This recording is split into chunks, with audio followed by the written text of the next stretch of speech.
with a record of 9-7, come sailing into Texas to meet the Dallas Cowboys, who are 12-4. And on the bridge for the Buccaneer, Doug Williams. For the first time this year, perhaps the strongest arm in the NFL, completed 50% of his passes. Here's a dynamite play to his tight end, Jimmy Giles, the #1 receiver in Tampa Bay history. And if it's not Jimmy Giles, look for Kevin House. He and Doug Williams combined for 7 plays of 50 yards or more this year, including 3 plays of more than 70 yards. Here's a 71-yard touchdown against Atlanta. Tampa Bay, a big club indeed. When you talk about big plays in Texas, you talk about Tony Dorsett. For 5 years, better than 1,000 yards each year rushing. This year, 1,646 yards to establish a club record, 9 times 100 yards. And when the Cowboys go to the air, they're in the capable hands of Danny White, who cut his interceptions down from 25 to 13. Here's a big play to Butch Johnson and the Rage from Riverside with the California Quake. Buccaneers and Cowboys in a shootout in Texas. Tampa Bay Buccaneers versus the Dallas Cowboys. Before the consecutive sellout crowd at Texas Stadium, ironically, the last time Dallas played before a non-sellout at home was in 1977 against Tampa Bay. Hi, everybody. I'm Vin Scully, along with Hank Stram. You know, Hank, if you do a little figuring, since the merger in 1970 in playoff games, the home team wins 65% of the time. It would seem like the cards are stacked against Tampa Bay. I really don't think that's true, Vin, in that what happened in the past, what happened 2 weeks ago, what happens 3 weeks ago, it really doesn't make any difference. The only thing that really matters is how they're going to play today. They have to earn the right by playing well today, and that's what it's all about, and that's what you have to look for in this contest this afternoon. Tampa Bay has won twice in its 6 years in existence, but look at the Cowboys, 16 consecutive winning seasons, their 30th playoff game. They have an awful lot of experience going for them. Yes, they have, and I'm sure that the Tampa Bay Buccaneers come into this game feeling a little bit like Roger Dangerfield, in that they have no respect from people outside of the area of Florida and outside of the area of their immediate conference. But I guarantee you, they are an excellent football team. They do things very, very well. They have given up fewer touchdowns in the last 3 years than any team in the National Football League. They have a big play attack. They can make things happen. I think it's going to be a very exciting game, and I think this Tampa Bay Buccaneer football team is going to surprise a lot of people this afternoon with the way they play. Down on the field, Dallas will be kicking off. Rafael Septien will be kicking off for the Cowboys, and deep, number 26, James Owens, number 21, John Holt. Holt had the biggest return of a kickoff this year. He broke one 40 yards against the Eagles. So pull up a chair now as the Cowboys and the Buccaneers ready to start it off. We'll go to the right side, and that means John Holt 1 yard deep in the end zone. Anthony Dickerson can't get him, and that means he gets across the 20, and he's down at the 21-yard line. 2 men to get him, and with the 2 safety men, Everson Walls and Michael down. Here's the way Tampa Bay stacks up. Doug Williams at the wheel with Owens, Wilder, and the wide receivers House and Bell. Owens is playing for Jerry Eckwood, is banged up. Giles, Sanders, Snell, Wilson, Roberts, and Hanna up front. So Doug Williams coming in here with the highest scoring Buck team in history. They picked up 315 points this year, and they'll start on their own 21. Giles loosens and now goes in motion as the tight end, and it's the second man, James Owens, and he gets out across the 25 to the 26-yard line before he is brought down as he crossed by Mike Hegman, number 58. Defensively, Jones, Dutton, White, and Martin, the front 4. And for the Cowboys, the linebackers, Hegman, Brunig, and Lewis. At the corners, Everson Walls, the outstanding rookie, along with Dennis Thurman. The safeties, the veteran Charlie Waters, and Michael Downs. So it'll be 2nd and 4 at the 26 for Tampa Bay. Just the start of the ball game.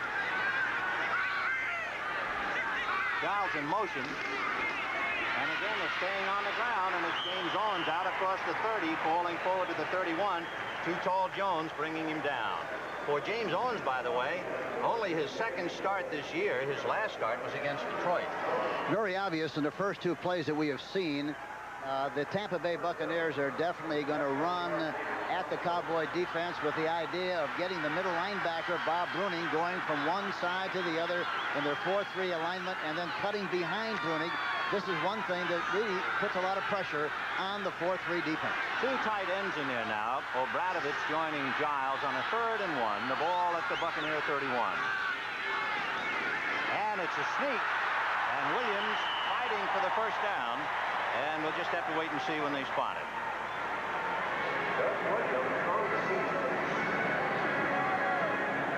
Theo Bell and Kevin House come back on, so from down on the Tampa Bay bench, they feel they have made the first down, which gives us a chance to identify the officials. The referee is Jerry Markwright, the umpire Gordon Wells, the head linesman Dale Hammer, the line judge Bama Glass, the back judge is Tom Kelleher, the side judge Bill Quinby, the field judge Armin Terzian.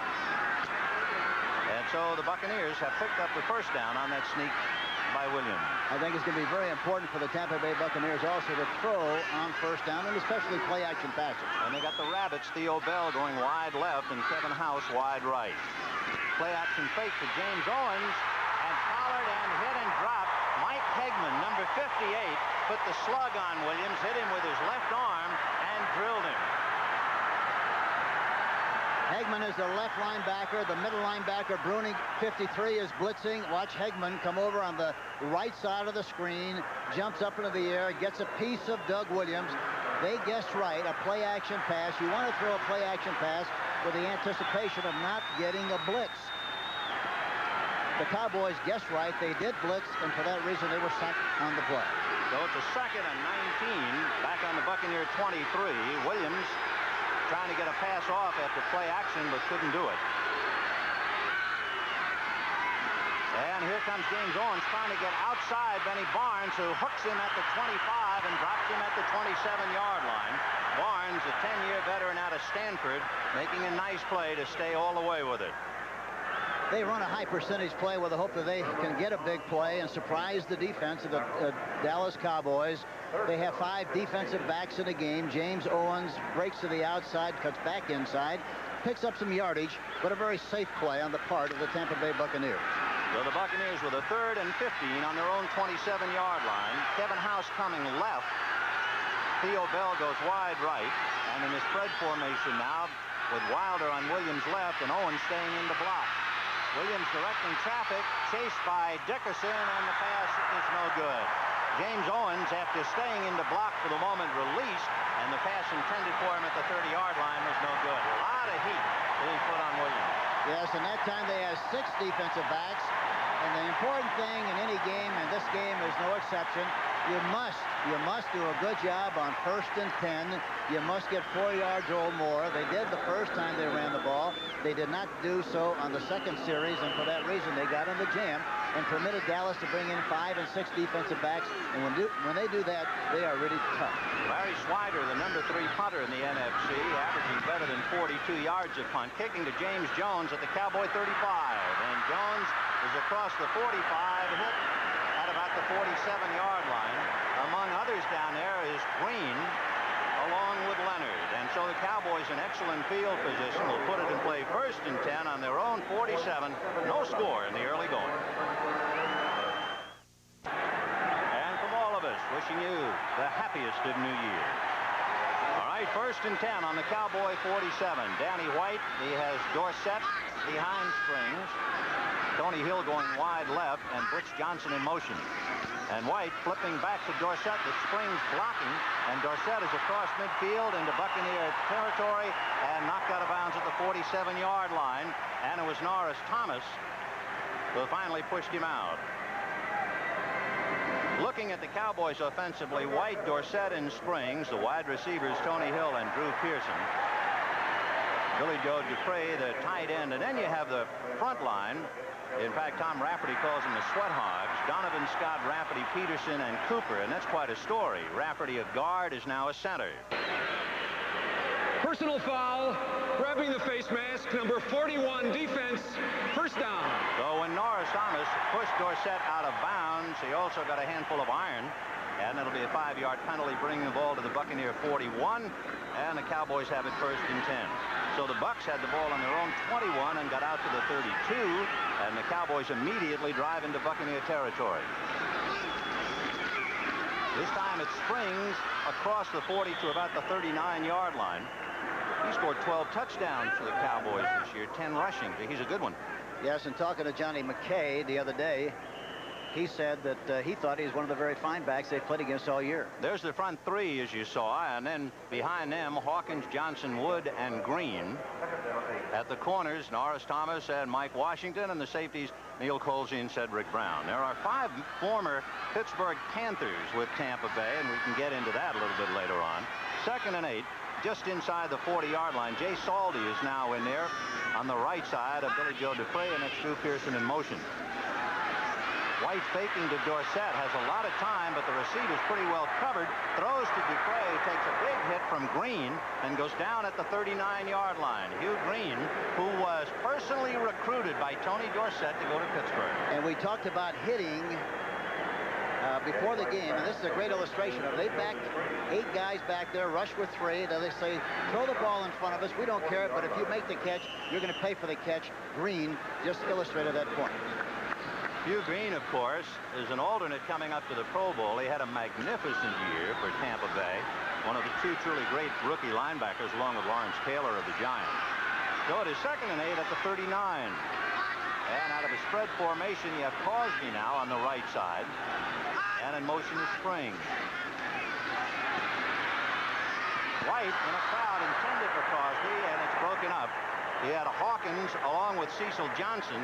Cecil the Diesel, John McKay calls him, number 56, who was a roommate of Tony Dorsett at Pittsburgh. There again, you saw a great illustration. The linebackers got good depth.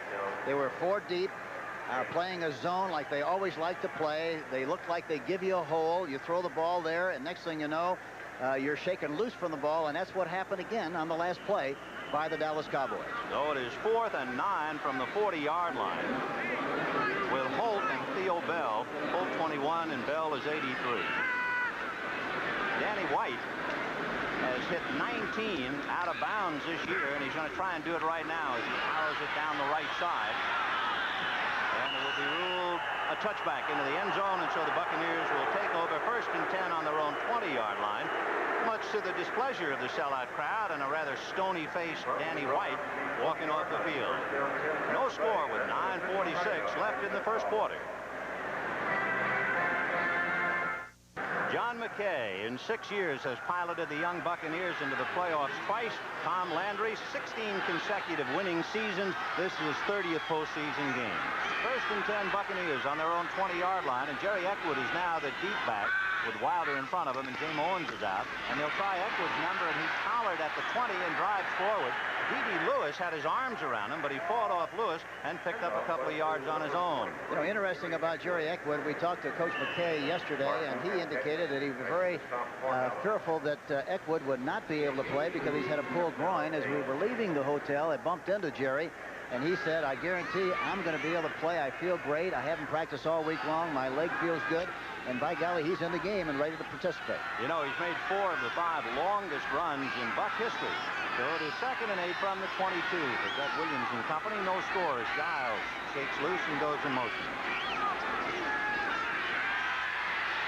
Williams bothered by Ed Jones, but got away from the lead. John Dutton is chasing him, and Dutton finally brings him down at the 29-yard line. He's about a half a foot from a 1st down, and he just did get out of the way of that left hook by Too Tall Jones. Charlie Hanna, the right tackle, number 73, trying to block Too Tall Jones. He doesn't do a good job. Too Tall goes to the outside, used leverage, pushed him inside, and came in and made a good play. Watch it again. Charlie Hanna trying to block Too Tall. He gets high, gets a piece of Doug Williams. Williams bounces out to the outside. He's got a great escapability skill. One thing you have to do against Tampa, you must keep him in the pocket. 3rd and 1 at the 29. Remember now, Williams is sneaking for the first time the last time, but he goes for Wilder, and Wilder out across the 30 for the 1st down to about the 32. They had the 2 tight ends in there, Jimmy Giles and Jim Obradovich, and Ed Jones made the tackle. Boy, there's a good job on the part of Too Tall Jones. He really used his leverage in good shape. And one thing that you have to do against a big guy like that, you've got to get in a good low position. You must bend your knees. You must exercise good leverage. Hanna was a little bit too high that time, and that's why he was able to be blocked off like he was on the play. 1st and 10 on the Buccaneer 32. Kevin House is wide right. Theo Bell goes wide left. And Williams dropping the handoff, then falls on it right at the 31-yard line. John Dutton was right there to cover. So it'll be 2nd and 11 from the 31. You know, I was surprised Tampa has the ball now, but I was very surprised that Dallas didn't do a better job of taking advantage of field position. He just dropped the exchange from the center. It looked like he might have been trying to get out of there just a little bit too soon. Which brings up a rather interesting point about Tampa Bay. You know, their running backs with 402 rushing attempts had only 4 fumbles this year and lost 1 of them. You can see the turnover ratio. Dallas and Tampa Bay dead even at a +18. So from the 31, 2nd and about 12. And Williams over the middle, and it's caught by Theo Bell at the 45. He's dropped at the 48. Dennis Thurman hit him from one side and Bob Brunick from the other. And it's a 1st down as Williams connects. Watch Theo Bell come off the line of scrimmage. He's anchored right outside the numbers on the left side. He goes inside. Brunick is spinning around trying to locate the ball. Didn't find it. The ball was right on the money. 1st down, Tampa Bay Buccaneers. Theo Bell, who was originally drafted by Pittsburgh, has come up with some mighty big plays for Tampa Bay, and he picks up the 1st down on the Buccaneer 47. House again right and Bell left. The motion is James Wilder, and they'll go to Eckwood, and Eckwood's not going to go anywhere because Martin was right there along with Lewis. So Harvey Martin, 4-time a Pro Bowler, and Dede Lewis. Dede Lewis really did a good job. Wilder was trying to block on the play, but did not do a good job on Dede Lewis, nor did the left tackle, Gene Sanders, do a good job on Martin. And anytime you don't block people, that's what's going to happen. You're not going to make yardage on the play. And by the way, Dede Lewis, number 50, playing in his 26th playoff, tying Larry Cole for the NFL record. And of course, Dede Lewis has announced his retirement this year. So 2nd and 13. The ball back to the 43-yard line, and out of the spread, Williams setting up deep down the right side. It's deflected and picked off by Dennis Thurman. Thurman is inside the 40 and down to the 30-yard line.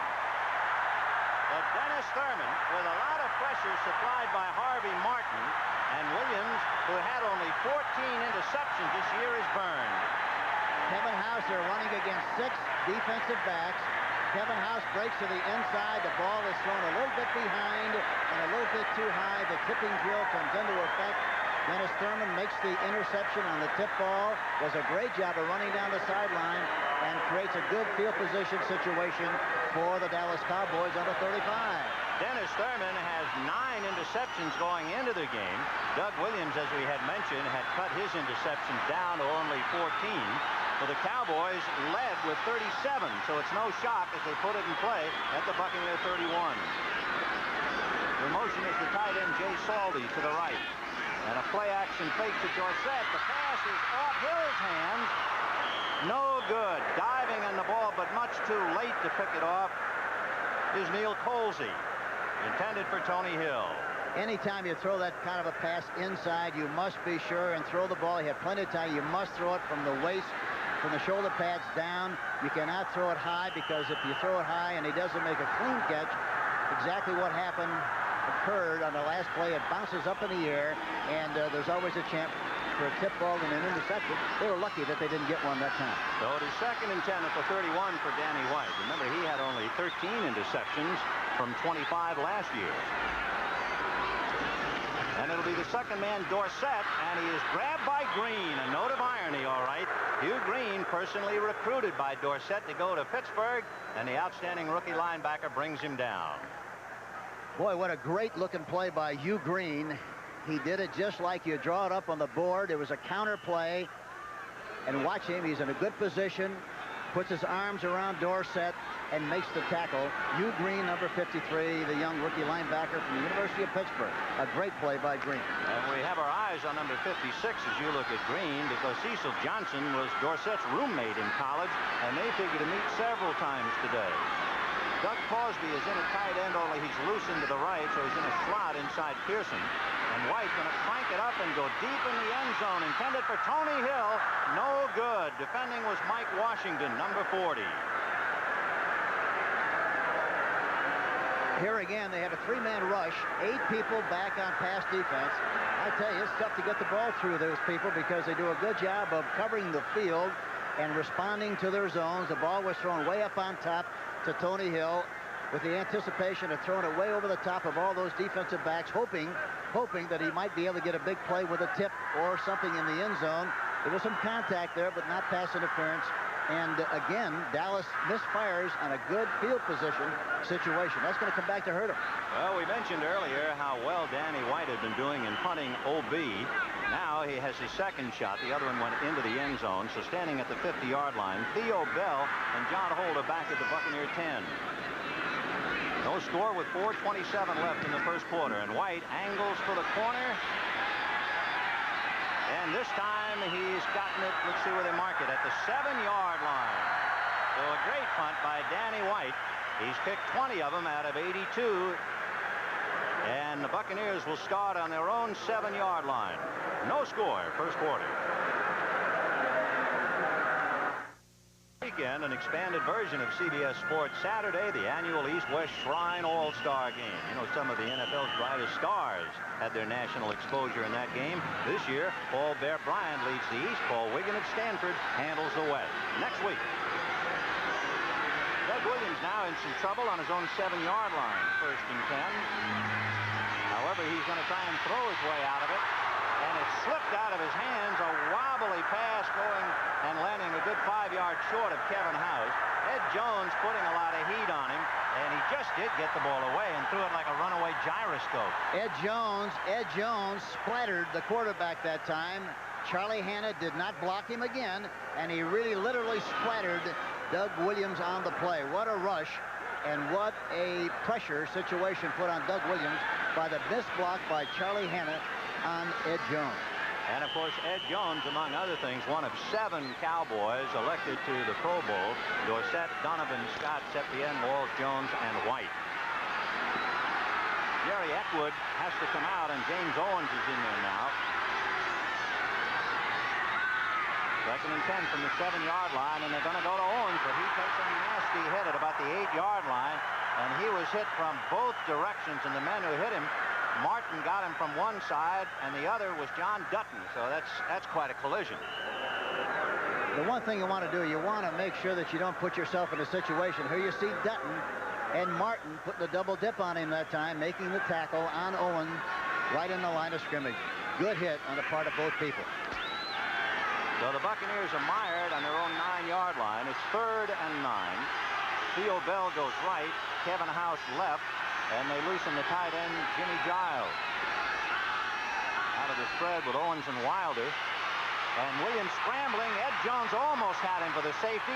Now throwing it high and deep down the sidelines, and Dennis Thurman picks it off again.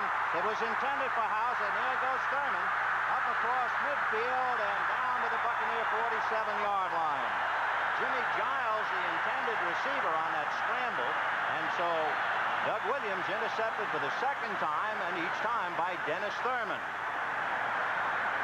That time he's flushed out of the pocket. He's in the end zone. Too Tall Jones in hot pursuit. Misses number 72. He runs out of the pocket, throws the ball on the run. He's got a terrific arm. And the way, really, essentially, the way it turns out is just like a punt. Deep downfield, it would have been much better had Giles been able to make the tackle right there on Thurman, but he missed the tackle and brought it back for extra yardage on the interception.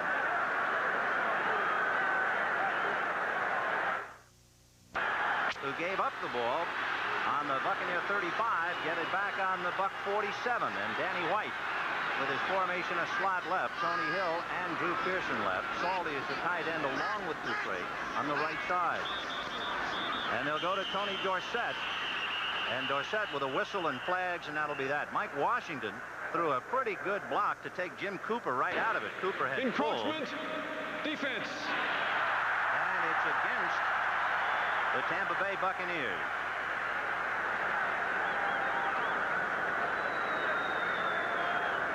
Time left, 3 minutes and 15 seconds in the first quarter. No score, and that'll move the ball to the Buccaneer 43. Encroachment, number 76, defense, first down. That's Dave Logan. Logan, of course, is another one who went to school and played with Tony Dorsett. He's 3 years out of Pitt. Big fellow, 6'2", 250.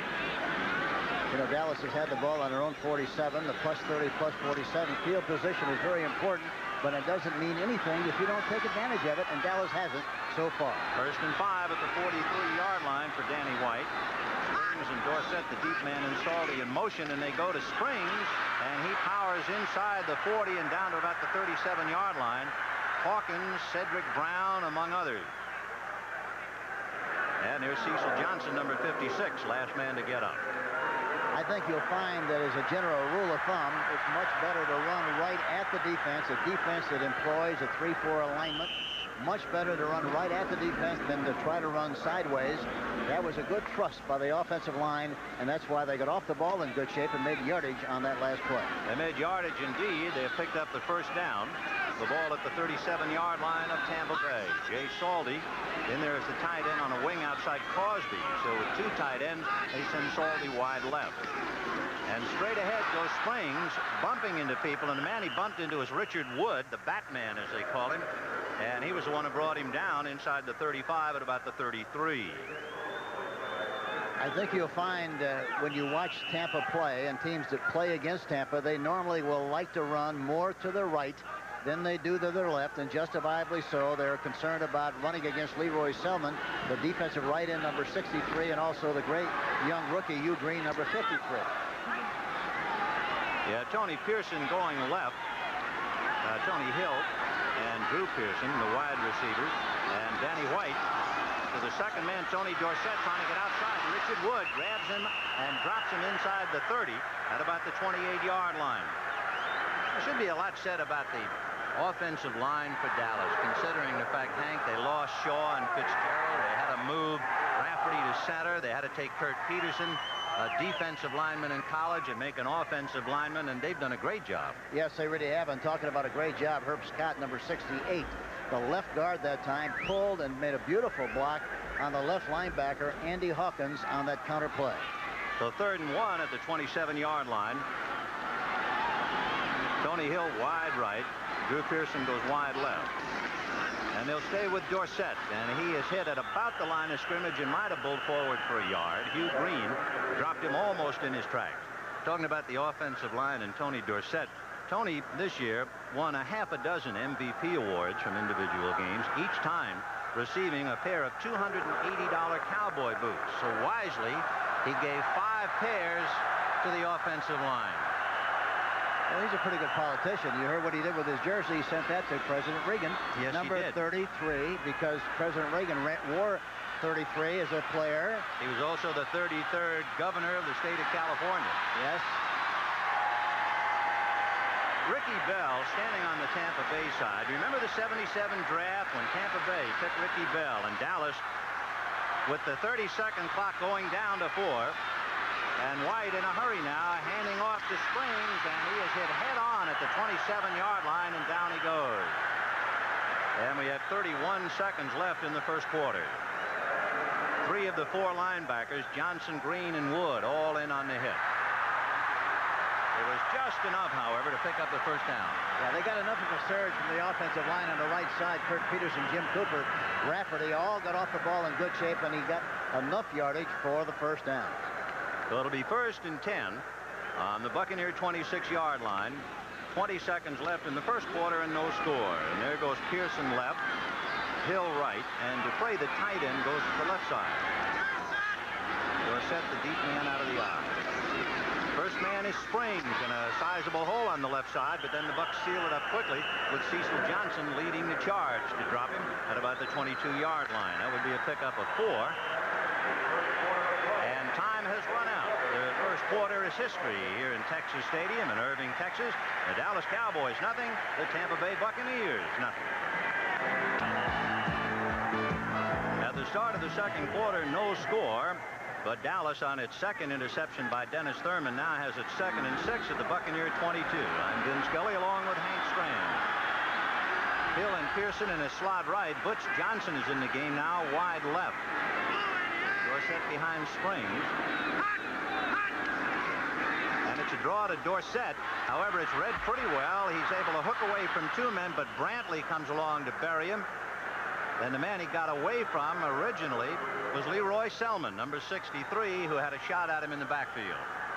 Yeah, Leroy got penetration that time. It came across the line of scrimmage, but was not in a good tackling position.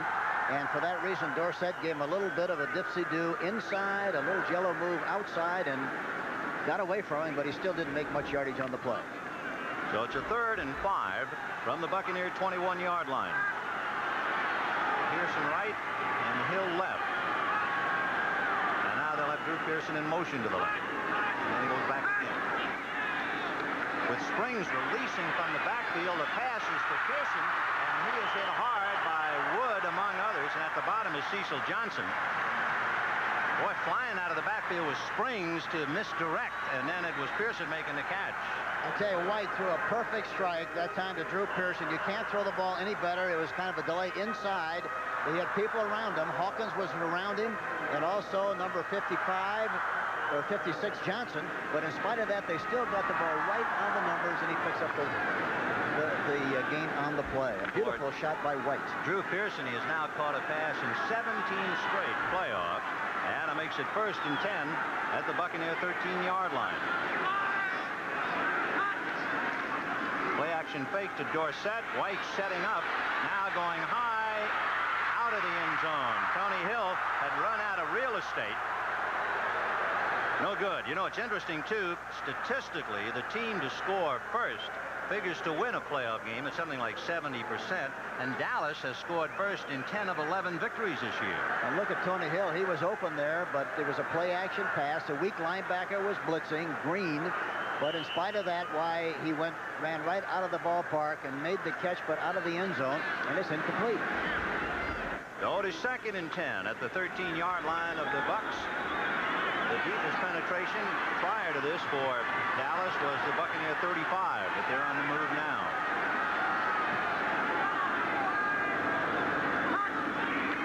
Second man, Dorsett, big hole as he gets inside the 10. Logan had a hand on his ankle, but that's not enough to bring down Dorsett. So he went by Logan and got inside the 10 to the 9-yard line. That time they line up with double tight end to make sure they had a head on everybody. They fake the Springs and give it right up the middle to Dorsett, number 65. Kurt Peterson is trapping a linebacker on the play, gets a good surge, and they take the ball down to about the 9-yard line. And that look of bewilderment on Dave Logan as if say, where he go? So it is 3rd and 6. The ball is just about on the 9-yard line. Pearson coming wide left. Hill and Saldy, but now Saldy coming towards the line of scrimmage. White going over the middle to Pearson. And make it Tony Hill. Tony Hill making the reception to put Dallas out in front 6-0. Oh, what a beautiful play to watch. Yeah, terrific play. And there you see Hill just running a slant pass coming down and breaking behind the linebacker. The ball is thrown right where it had to be, not too high. He leaps for the ball between 2 defenders. Holds on, makes the catch. Dallas ahead, 6-0. Tony Hill had 4 touchdown receptions during the regular year. So he's on the board handling White's touchdown. Danny threw for 22 during the regular season. And now Septien, who was 40 out of 40 in points.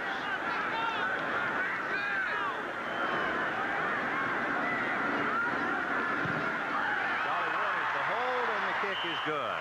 So with 12 minutes and 38 seconds left to go in the first half, the Dallas Cowboys on the second interception by Dennis Thurman drive for a touchdown on the pass to Tony Hill.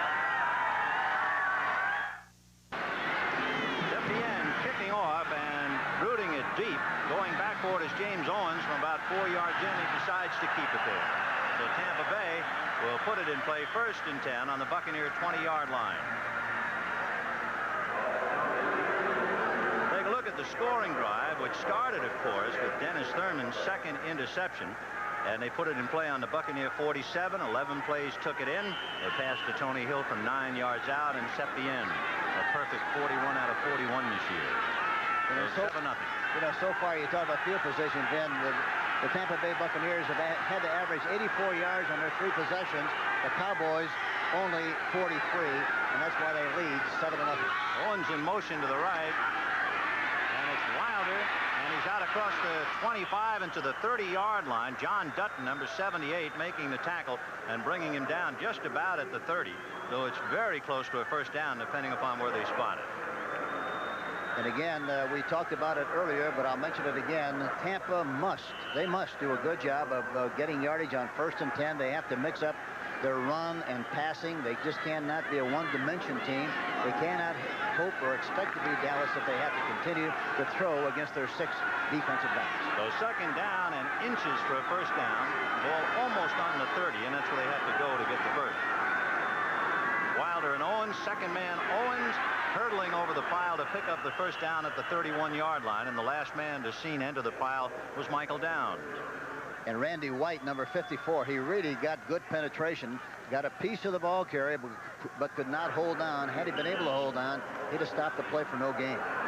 For Tampa Bay, they have really been unable to get much of a drive going. The first time they had to surrender the ball on their 25. The second time they got it out to their own 47. Of course, the last time they were intercepted and returned to their own 47. 1st and 10 for Doug Williams. 7-0 Cowboys. And James Owens can't get it on the setup screen, and Dede Lewis was right there to cover him. Randy White put a lot of pressure on him, was right in his face, and he threw the ball before he actually wanted to, and that's why he threw it poorly on the play. There's a study of frustration. The Bucs 6 plays and punted. 7 plays, an interception by Dennis Thurman. 3 plays, an interception by Dennis Thurman. Randy White, big guy, 6'4", 250, leading that charge for the Cowboys on a 2nd and 10 for Doug Williams at the Buccaneer 31. Williams hazed by Dutton, still gets it away to Owens. Owens at the 40, 45, 50, and tripped up at the last minute by the rookie Everson Walls, or he's really gone to the races. So a busted play turns out very well for the Buccaneers. You know, that's the great thing about the quarterback, Doug Williams. He's a very resourceful quarterback. He has good escapability skill. He's flushed out of the pocket a little bit to the right, goes back into the middle, looks like he's going to throw, and while a defensive player has his arms around his legs, he releases the ball to James Owens, and he comes up with a big play. They're very capable and a very dangerous team offensively, especially when he has to scramble. Nice thing about Owens, if you're a coach, he has handled the ball 127 times this year and fumbled only once. So it is 1st and 10 on the Cowboy 49. First time the Buccaneers have been able to move into Dallas territory. And Wilder is moving. He's across the 45 and necktied at about the 42-yard line, and again Michael Downs coming up to hit him. That time they sent the young halfback James Owens in motion to the left and ran a counter play back to the right side to Wilder, and a nice gain on the play. They're sending Owens in motion to the left. Waters is covering him man for man. We can look for something to Owens on Waters if they get good field position, which they're in right now. So it is 2nd and 4 on the Cowboy 43-yard line. Kevin House is wide left. Theo Bell is wide right. Giles, the tight end, on the left side. But they're going to stay on the ground with Owens, and he's inside the 40 at about the 39-yard line. Randy White hit him and drove him back, and he got help from Bob Brunig. The Cowboys have to be very concerned about the cutbacks, especially with their 4-3 alignment and one middle linebacker. They can't over-pursue. They have to maintain good angles, and so far they're doing a good job of that. Tom Landry, what an incredible career. The 3rd winningest coach in history behind the legendary Hallis and Lambeau. And on the other side, John McKay, who has won 32 games in his career at Tampa Bay. James Owens hurtling across the 40-yard line with a flag on the play. It would appear he made the first down without the flag, but now let's get the interpretation from Jerry Markwright. Offsides, Dallas.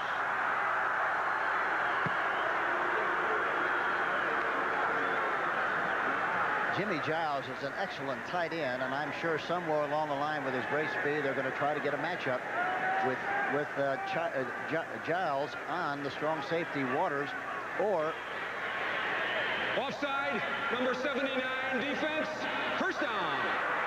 or they will also try to do it with James Owens possibly when he goes in motion out of the backfield. So that makes it 1st and 10 on the Dallas 35-yard line. 7-0 Cowboys, but the Bucs on the move send Kevin House left and Theo Bell right. James Owens behind Wilder and Giles in motion. Here comes Owens with Wilder trying to block on it, but there are too many white shirts. Everson Walls and D.D. Lewis. And, of course, D.D. stands for Dwight Douglas, two great generals, and that's what he's been for 13 years out on the field for Dallas. Boy, watch the pursuit angles. Look at D.D. Lewis runs for the sideline with Giles in motion. He's in a good position, shoulder square, good and low, good leverage, and comes in, makes a beautiful tackle. A great shot there, and a great picture by Tony Vernon. Beautiful. D.D. Lewis, one of 14 children, so he said he's accustomed to pushing and shoving, especially around dinner time. The ball at the 36-yard line. So it's 2nd and 11.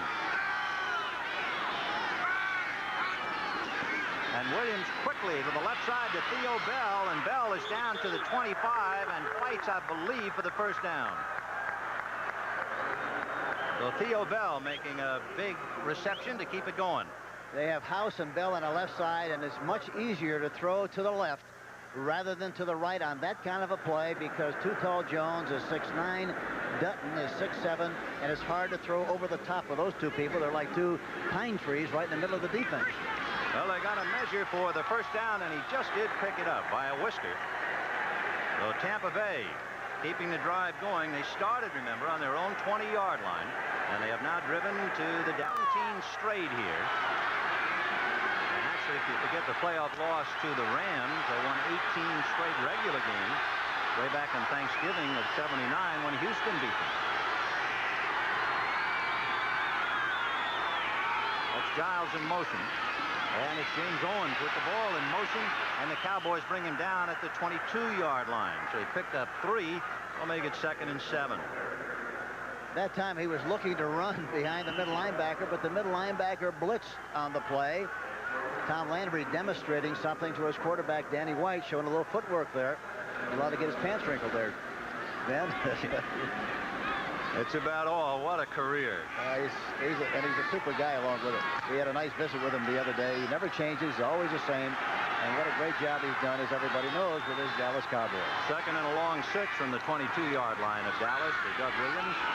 House in a slot left. Play action fake to Jerry Eckwood. And under pressure from Jones, he throws it away, and there's a penalty. And let's see.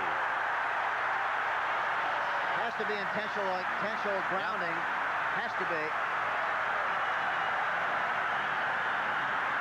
There he goes. Play action pass. Look at Too Tall Jones working on Hannah. But what happens, it isn't so much Hannah this time because Jones ran out of the pocket to the right side. Jones had outside leverage. And look at the strength of Jones. He knocks him down like he weighed about 170 pounds. And Doug Williams is 6'4" and weighs about 210. So Jerry Markwright marching it off against the Bucs, intentionally grounding of the football, and they'll bring it back to the 49-yard line of Dallas. Intentional grounding, number 12, offense. The ball is left at the spot of the foul, and the down counts 3rd down. So from 2nd and a long 6, watch there this. You see Too Tall again, rushing, and Hannah's trying to ward him off. But what happens is, you see, he can't block him because Doug goes to the outside. Hannah loses the block, and look at the way he throws him to the turf on the play. Talking about Too Tall Jones. Hey, Coach, you got to play 3rd and 33 on the Dallas 49. Remember, they were down to the Dallas 22. Now Williams looks and decides to take off, and they're going to call him back. There's a flag. Gene Sanders was offside on the play. Number 74, the left tackle, was moving prematurely on the play. False start, offense. So Tampa Bay, when they looked like they really had something going, starting on their own 20-yard line, driving to the Dallas 22, the intentional grounding brought it back to the 49, and now they're in trouble again. This is the one time they had False start, number 74, offense, third down. Gene Sanders with John McKay on the sideline talking about the play. Sanders went to school down here. He went to Texas A&M. So it's back at the Tampa Bay 46-yard line. So it's third down and 38 yards. I don't know what you have in your playbook for that kind of yardage. Silence in the huddle, that's for sure. Kevin House wide left, Theo Bell wide right. 6 defensive backs in the game for Dallas. Williams ready to throw deep down the left to Kevin House, and House is out of bounds when he makes the reception at the 30-yard line, so it's no good. Right there, Dennis Thurman, who had already picked off 2 today, but for Kevin House, he's caught 9 touchdown passes, but he couldn't hold on to that going OB. You know, House did not give himself enough room, sideline room on the play, was running an outside play. Boy, that was close to having both feet in bounds. It sure was, wasn't it? He tried to get those toes down and just missed. James Jones standing on the Cowboy 10-yard line, and Larry Swider will be kicking from the Buccaneer 35. And gets it away. Jones comes up to the 11-yard line. Brad White couldn't get him, and he's still on his feet. Still going, got away from Hugh Green and fought his way out to the 35-yard line before he's finally brought down by Larry Swider, the punter. Very poor tackling on the part of the Tampa Bay Buccaneers specialty teams. Scott Brantley, number 52, had a good shot but missed, and that's why he was able to get as much yardage on the play. Leading Tampa Bay 7-0, a 9-yard pass to Tony Hill by Danny White, accounting for the score. 2 interceptions by Dennis Thurman, and a tremendous rush by Dallas against Doug Williams. I'm Vin Scully along with Hank Stram. 6:39 to the half, and it's 1st and 10 Cowboys on their own 35.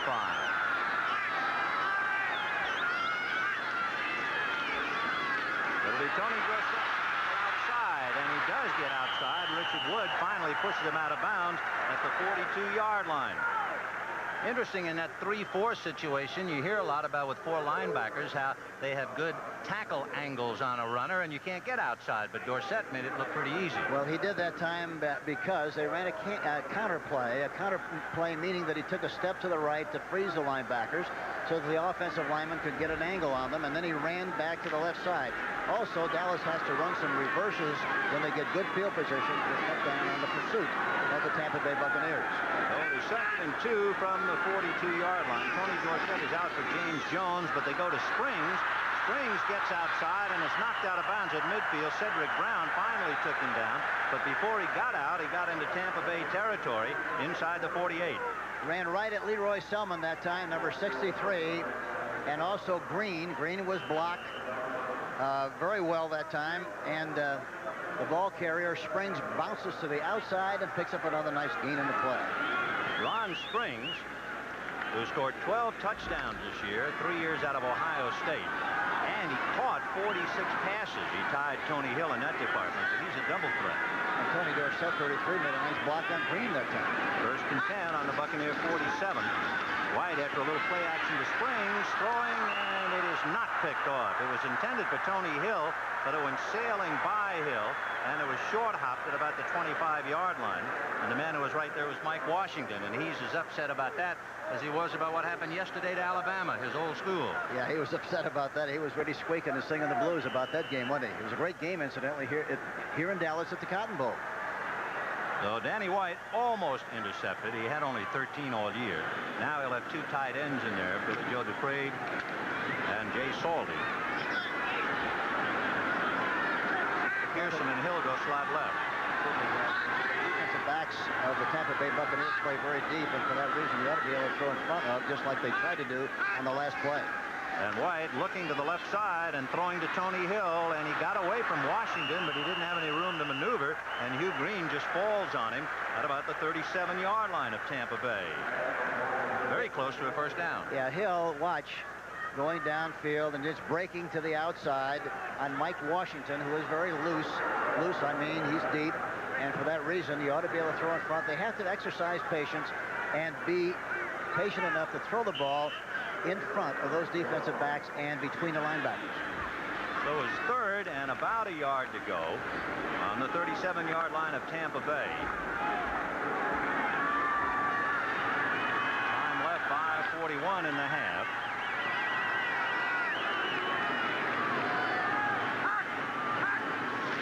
And they'll go to Dorsett with Springs leading the way. He was tripped up as he got across. Andy Hawkins, number 59, tripped him up. However, he had enough momentum to carry him across and I believe pick up the first down. It was a good effort by Hawkins. The other guy that did a good job on the play was Neil Colsey, the strong safety. Boy, he came up tough just like they have to. And he was also responsible for the trip up. In watching Jerry Markwright, we'll see now about an official's timeout right now as they're checking about first down. It was a big trip up by Andy Hawkins with 5:17 to the half. Out at the 7-yard line. Boy, Tampa's really had bad field position on the 5 occasions they've had the ball. They've had it on the -21, -20, -7, -20, -8. So Danny White getting some congratulations, and well he should. 19 of 81 during the regular year he kicked out inside the 20, and he has laid out 2 beauties here so far in the first half. 4:52 left in the half. First and 10, Tampa Bay on the Buccaneer 8-yard line with Dallas leading 7-0. Emmy a 4:52 left in the half. In motion is Giles, and they'll stay on the ground to Wilder, and he carries out across the 10, and they stack him up at about the 12. You know, touchdowns get the headlines, but probably the biggest single dismaying factor for John McKay is the heat and pressure put on Doug Williams, particularly by Ed Jones.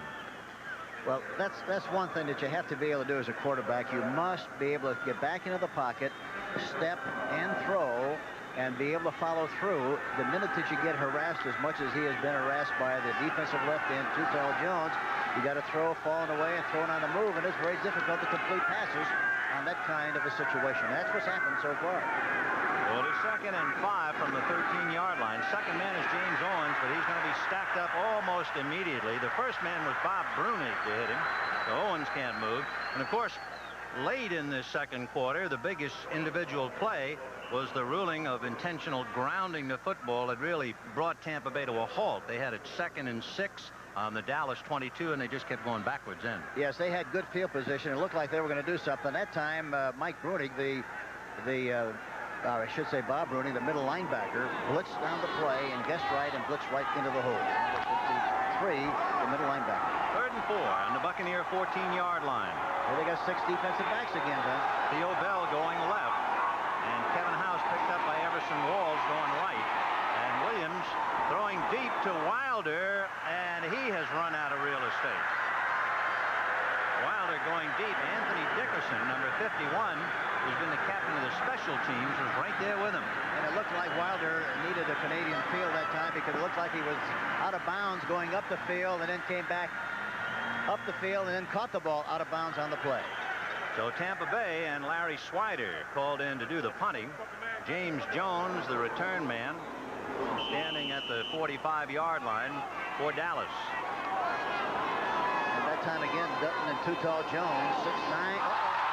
Trouble now, but he got it away. A poor kick off the side of his foot, and it goes out of bounds around the 35-yard line. They'll mark it at the 36. So all kinds of troubles now for Tampa Bay. As Larry Swider has to try and kick it on the run and barely gets it away, and Dallas now moves into excellent position following a 22-yard punt, about half his average. Dallas leading Tampa Bay 7-0, but after a drop snap by Larry Swider, his hurried punt travels only 22 yards, and Dallas in perfect position at the Tampa Bay 36-yard line, 1st and 10. 2 tight ends, Billy Joe Dufresne and Doug Crosby in there. Springs and Dorsett in the eye behind White.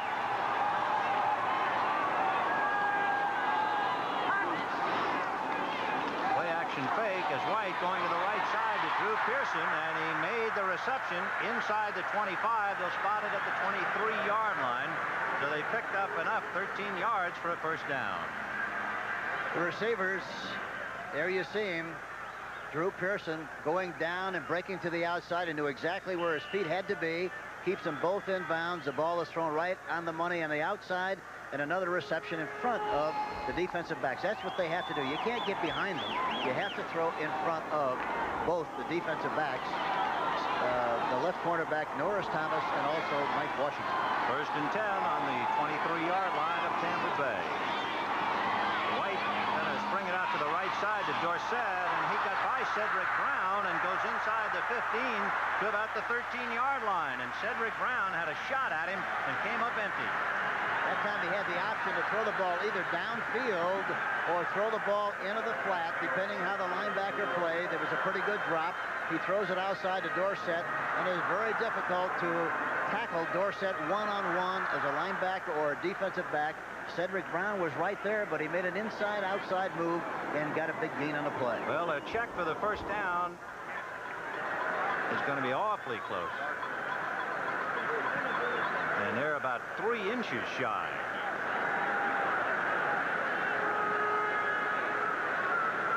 So 2nd and inches at the 13, and there is the great Tony Dorsett. Remember, Seattle traded a number 2 pick for Dallas's 1 and 3. The number 1 pick was Ricky Bell by Tampa Bay, and Dallas moved in and claimed Tony Dorsett. We talk about the tale of 2 cities. There's a tale of 2 backs. Yes, and he's a lightning back that can score any place in the field. Well, you talk about a guy making a sparks fly. He does. 2nd and inches from the 13. Dorsett behind spring. In motion is Jay Saldy, and following Saldy is Springs, and he picks up the first down to about the 11-yard line. So Saldy acting like a blocking back. Number 87 in motion towards the line of scrimmage, and Springs just rode in his wake.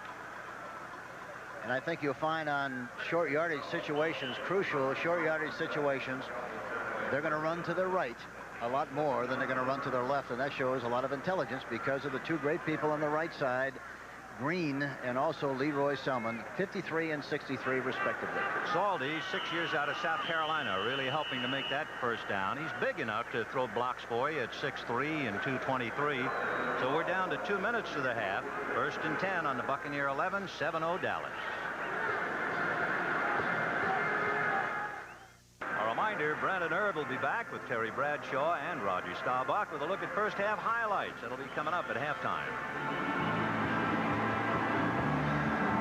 Cecil the Diesel. That's what John McKay calls him. Cecil Johnson, the roommate of Tony Dorsett, 5 years out of Pittsburgh.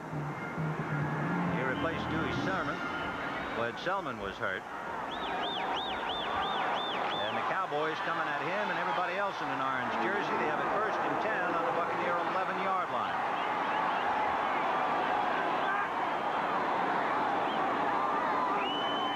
And White pitching to Dorsett. He got by Colsey. Inside the 10. Neil Colsey came racing in to try to drop him, and he got right by him. Yeah, he provided a good force, and he slowed the play down enough for somebody from the inside to make the play, specifically Johnson, number 56, who came across from his inside linebacker position in good position, good angle. You see Hawkins chasing from the backside. He gets a piece, and there you see the other defensive linebackers coming into the picture along with Dave Stahls, number 65. So it is 2nd and 9 from the 10-yard line.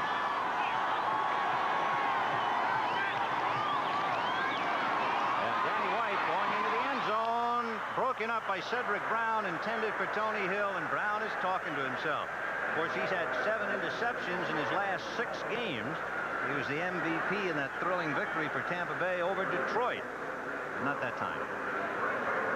This would be a good time. Then here's Green blitzing, number 53 on the play. He is blocked. There's enough room to throw the ball. He throws it inside. Good coverage. Good coverage by the defensive back, Cedric Brown, number 34. And the ball goes incomplete. Brown earlier this year went 81 yards with an interception against Green Bay, so he can pick them. 3rd and 9 from the 10-yard line for Danny White. 7-0 Dallas. Faking, getting some pressure from Dave Logan, retreating to the 25, gets away from Logan, who just can't stay up with him. Now with Selman hitting, he throws in the end zone to Butch Johnson for a touchdown. A flag down on the play, however.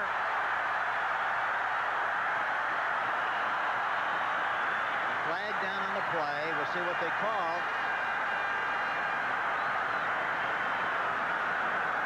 Illegal procedure against Dallas. I think it was Drew Pearson, number 88. I'm not sure, but let's see. Okay.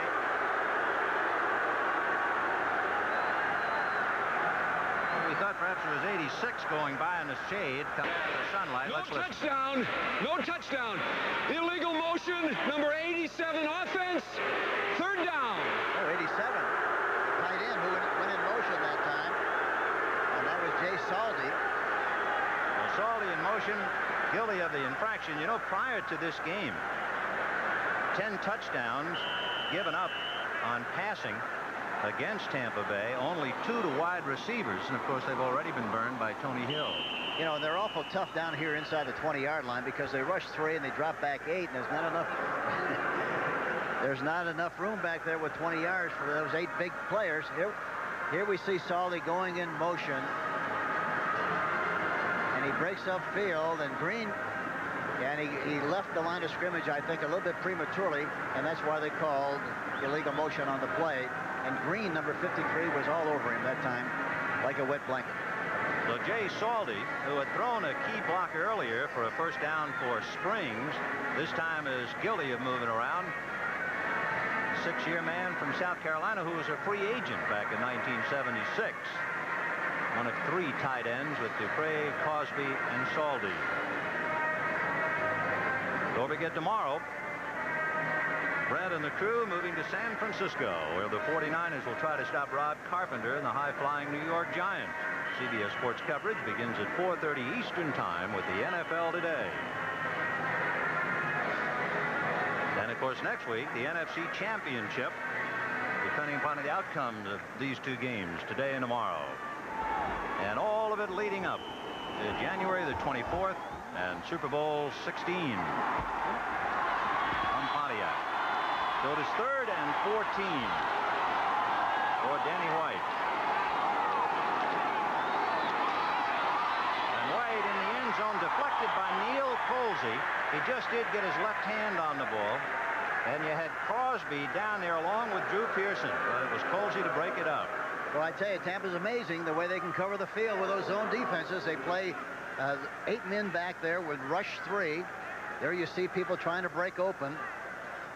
But in spite of that, why Neil Colsey, number 20, is right there to make a play on an errant pass. Really, the ball was thrown a little bit too high and behind the receiver on the play. You know, the Cowboys have never drafted a man who kicked a field goal for them. All their kickers have either been free agents or acquired by trade, and here's one of them, Raphael Septien, a hold by Charlie Waters at the 22. So the 32-yard field goal is up and good, and he's deadly from that area. He set a club record of field goals, 27 out of 35 this year. So Raphael Septien rounds it off and makes it 10-0 Dallas. The story of this game, Ben, very obviously been field position. The Dallas Cowboys are playing on a much shorter field than the Tampa Bay Buccaneers. The Dallas Cowboys have averaged 46 yards so far in this first half, as far as how far they had to travel, and the Tampa Bay Buccaneers have had to play on a field 85 yards long. That kind of a contest, you're in trouble. And it's a wonder they're only losing 10-0 with the way the field position has been in favor of the Dallas Cowboys. The Buccaneers really had only one drive. They started on their own 20-yard line and got it to a 2nd and 6 on the Dallas 22. But that was the big play, remember, when Ed Jones put tremendous pressure on Doug Williams. Williams guilty of intentionally grounding the ball. That made it 3rd and 33. And then there was an offside to make it 3rd and 38. And the Buccaneers had to give up the football. John Holt, number 21, and James Owens, number 26, deep for Tampa Bay, and Raphael Septien ready to kick off. 10-0 in favor of Dallas. Septien kicking it. James Owens from about 4 yards in, bringing it out to the 10, to the 15, and upended at about the 18-yard line. Dennis Thurman, number 32, shaken up on the play. Thurman hit him, but he's down on his knees and not quite ready to get up yet. So Thurman submarining, and he's shaken up. We'll spot the ball at the 19-yard line. Terry Bradshaw on the left, along with Brent and Roger Staubach on the right. Terry Bradshaw with a broken hand, so you notice anything he does is strictly with the left hand. Yeah, how could you tell the difference between Roger and Terry, right? Come on out! Well, Thurman shaken up, but he's okay. Eckwood and Wildenauer in the backfield. 1st and 10 from the 19-yard line for Tampa Bay. Williams right behind him is Martin, and Martin brings him down. They're going to get him again for intentionally grounding, I believe. It's very obvious. He had no place to throw the ball. It's very obvious that he was trying to avoid a loss. And that's what the whole thing is all about, the intention of the quarterback when he throws the ball. It was very obviously a pass downing the ball intentionally, and they called a penalty on the play. Martin coming in, number 79, to put the squeeze on him from the backside. Doug Williams had only been sacked 18 times this year. But, boy, they've been all over him today. Intentional grounding, number 12, offense. The down counts, 2nd down. The ball is placed at the spot of the foul. The ball is placed at the spot of the foul, and the down counts as well. So, once again, the Buccaneers in dreadful shape. They have a 2nd and 22. Not as bad as that 3rd and 38 they had, but they're hurting. And you can see only 48 seconds to the half. The ball is back at the Buccaneers' 7-yard line.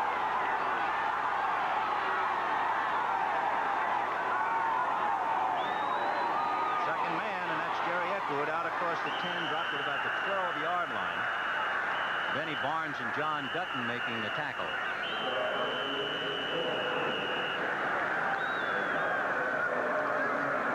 And it'll be timeout for Dallas.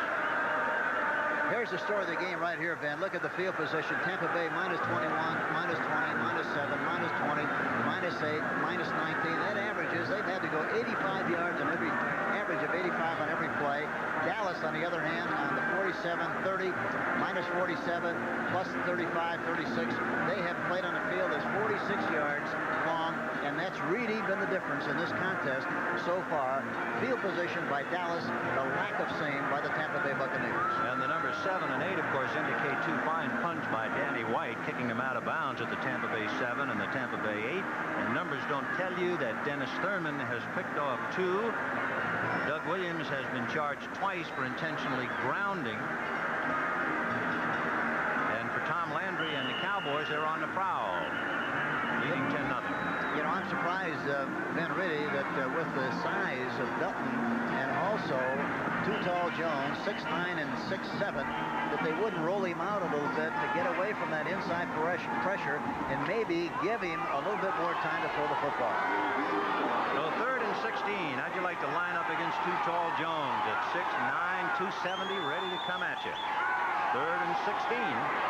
And there goes James Owens, and he's out across the 20 to the 25, and the Cowboys bring him down right about there. Randy White that time wasn't blocked. He didn't have to be blocked. He shot across the line of scrimmage like he was in a starting block. Watch him, 54. Didn't have to block him at all. The right guard, Roberts, comes around on the play. Didn't have to block anybody either because of the big hole. And James Owens, number 26, goes through there for a nice big gain on the play. However, not enough. It'll be 4th and 4 from the Buccaneer 25-yard line. James Jones goes back to the Cowboy 35. Time 34 seconds left in the half. Wade out for a respite.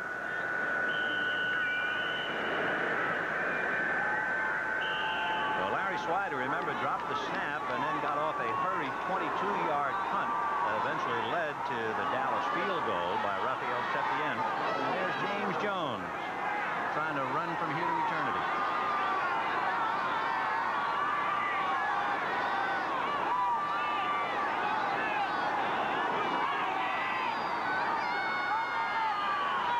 And now Anthony Dickerson calling time.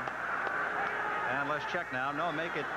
We thought it's Dana Nafziger who's calling time. With 34 seconds.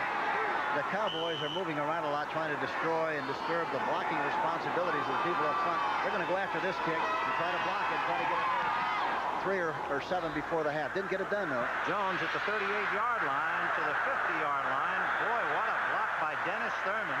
He knocked John Holt right out of his numbers. Whew.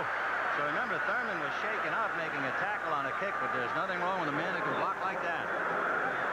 happened on the last play. The Tampa team was trying to get a timeout, but they would not give them a timeout because you can't give a timeout to a team in succession 2 times in a row. They just had a timeout. You can never call another timeout right on top of the one you just called.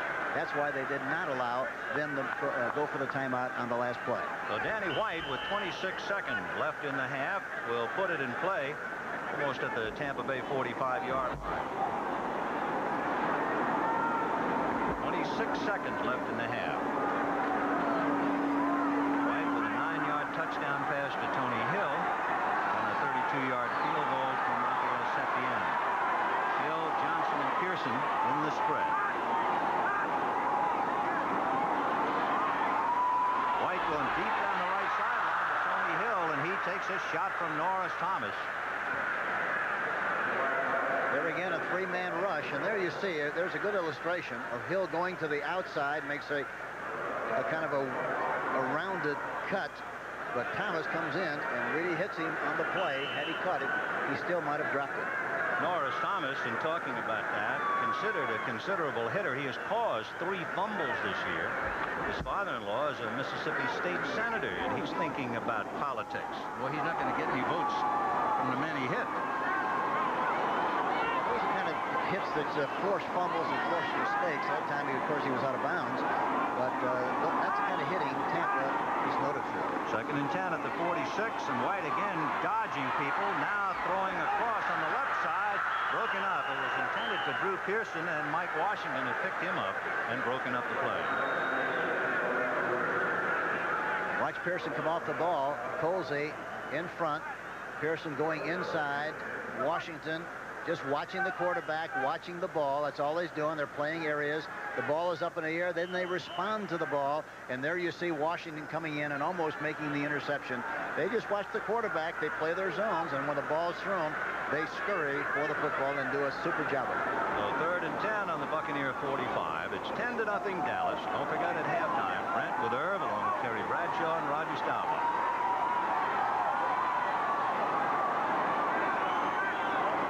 Springs and Dorsett staying for the moment, but then Dorsett releases and goes out and makes the reception, and Andy Hawkins finally pushes him out of bounds at the 37-yard line of Tampa Bay. Picked up about 8 yards. And 7 seconds before the end of the half. For the 4th and 2, Rafael Septien has twice kicked 47-yard field goals, but Septien is not coming on the field. He started to come in and then stayed back. 7 seconds left, and he'll go for the bundle 4th and 2. Drew Pearson wide left, Tony Hill right. Now Doug Cosby is on the left side.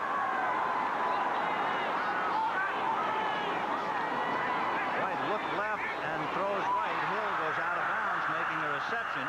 And of course that stops the clock with 3 seconds, and that was all part of the strategy. And he did not give himself enough room again that time. He was too close to the sideline to make the outside move. By the time the ball was there, he didn't have enough room to make the reception and stay in bounds.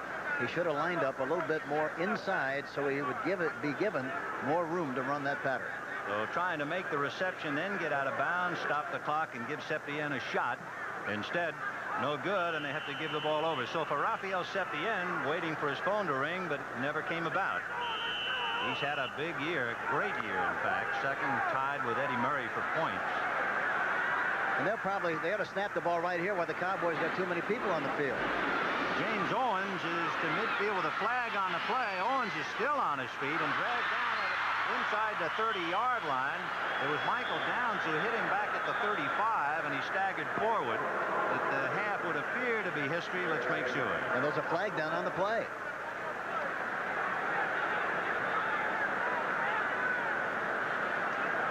The substitution foul. Defense, 12 men on the field. Yeah, he did get the ball snapped. It was a good move on his part because they had about 14 people, looked like, on the field. They snapped the ball, and there's an infraction on the play. You know, the last time Dallas lost a regular season game at home was on Thanksgiving Day to Houston. And in that particular game, Dallas had Houston punt in the waning moments, it looked like Dallas was going to win, but there was a 12th man on the field charged against Dallas, so they gave the ball back to Houston. They passed for the winning touchdown. The 12th man was Dave Stalls, who is now playing for Tampa Bay in this game. 12 men defensively will have an untimed down, first down. So the offense given one shot with no time, an untimed down. I'd throw it downfield as long as I could and hope for some kind of a big play. Well, it's downfield. No good. The pass at about the 30-yard line, and there's a flag on the play.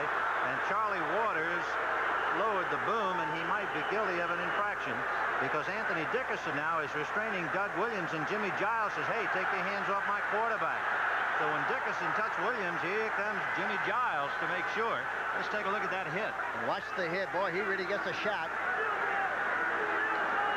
You don't see it because all the players are in our view, but he delivered a blow out of bounds.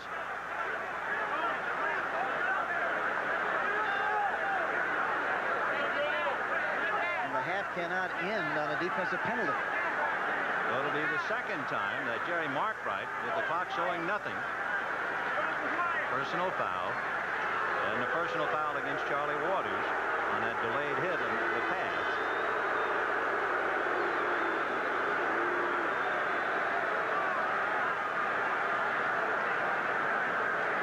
We'll go to the Dallas 43.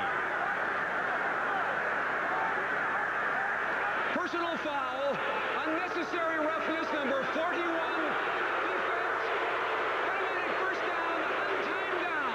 First down. Charlie Waters, out of Clemson for 11 years. He has played for Dallas. He is talking about retirement. On the back of his helmet, there's a little tiger paw.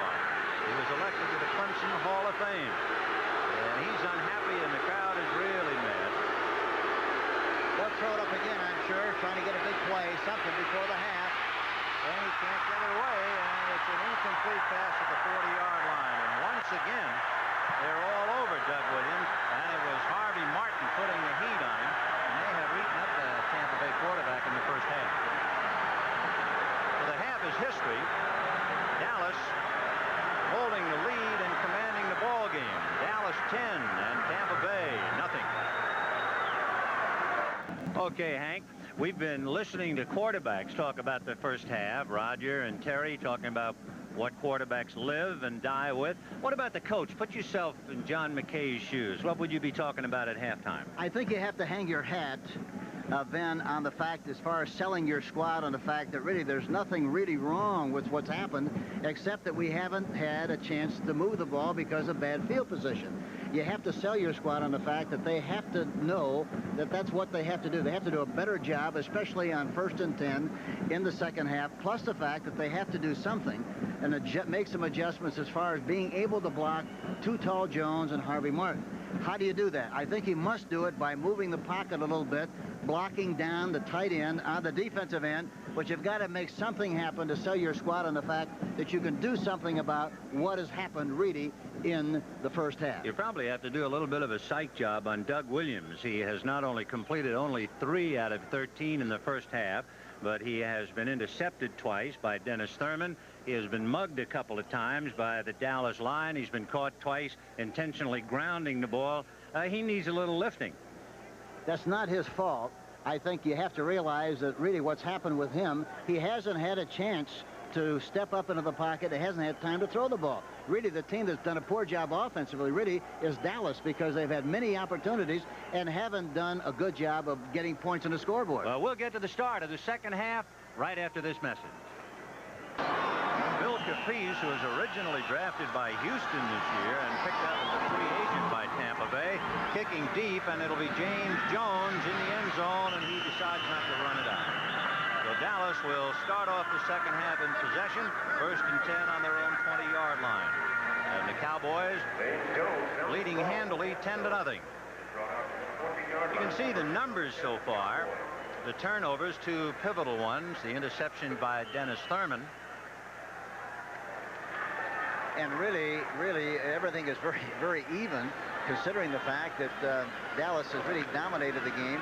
because they've had more of an opportunity to do something offensively than the Tampa Bay Buccaneers.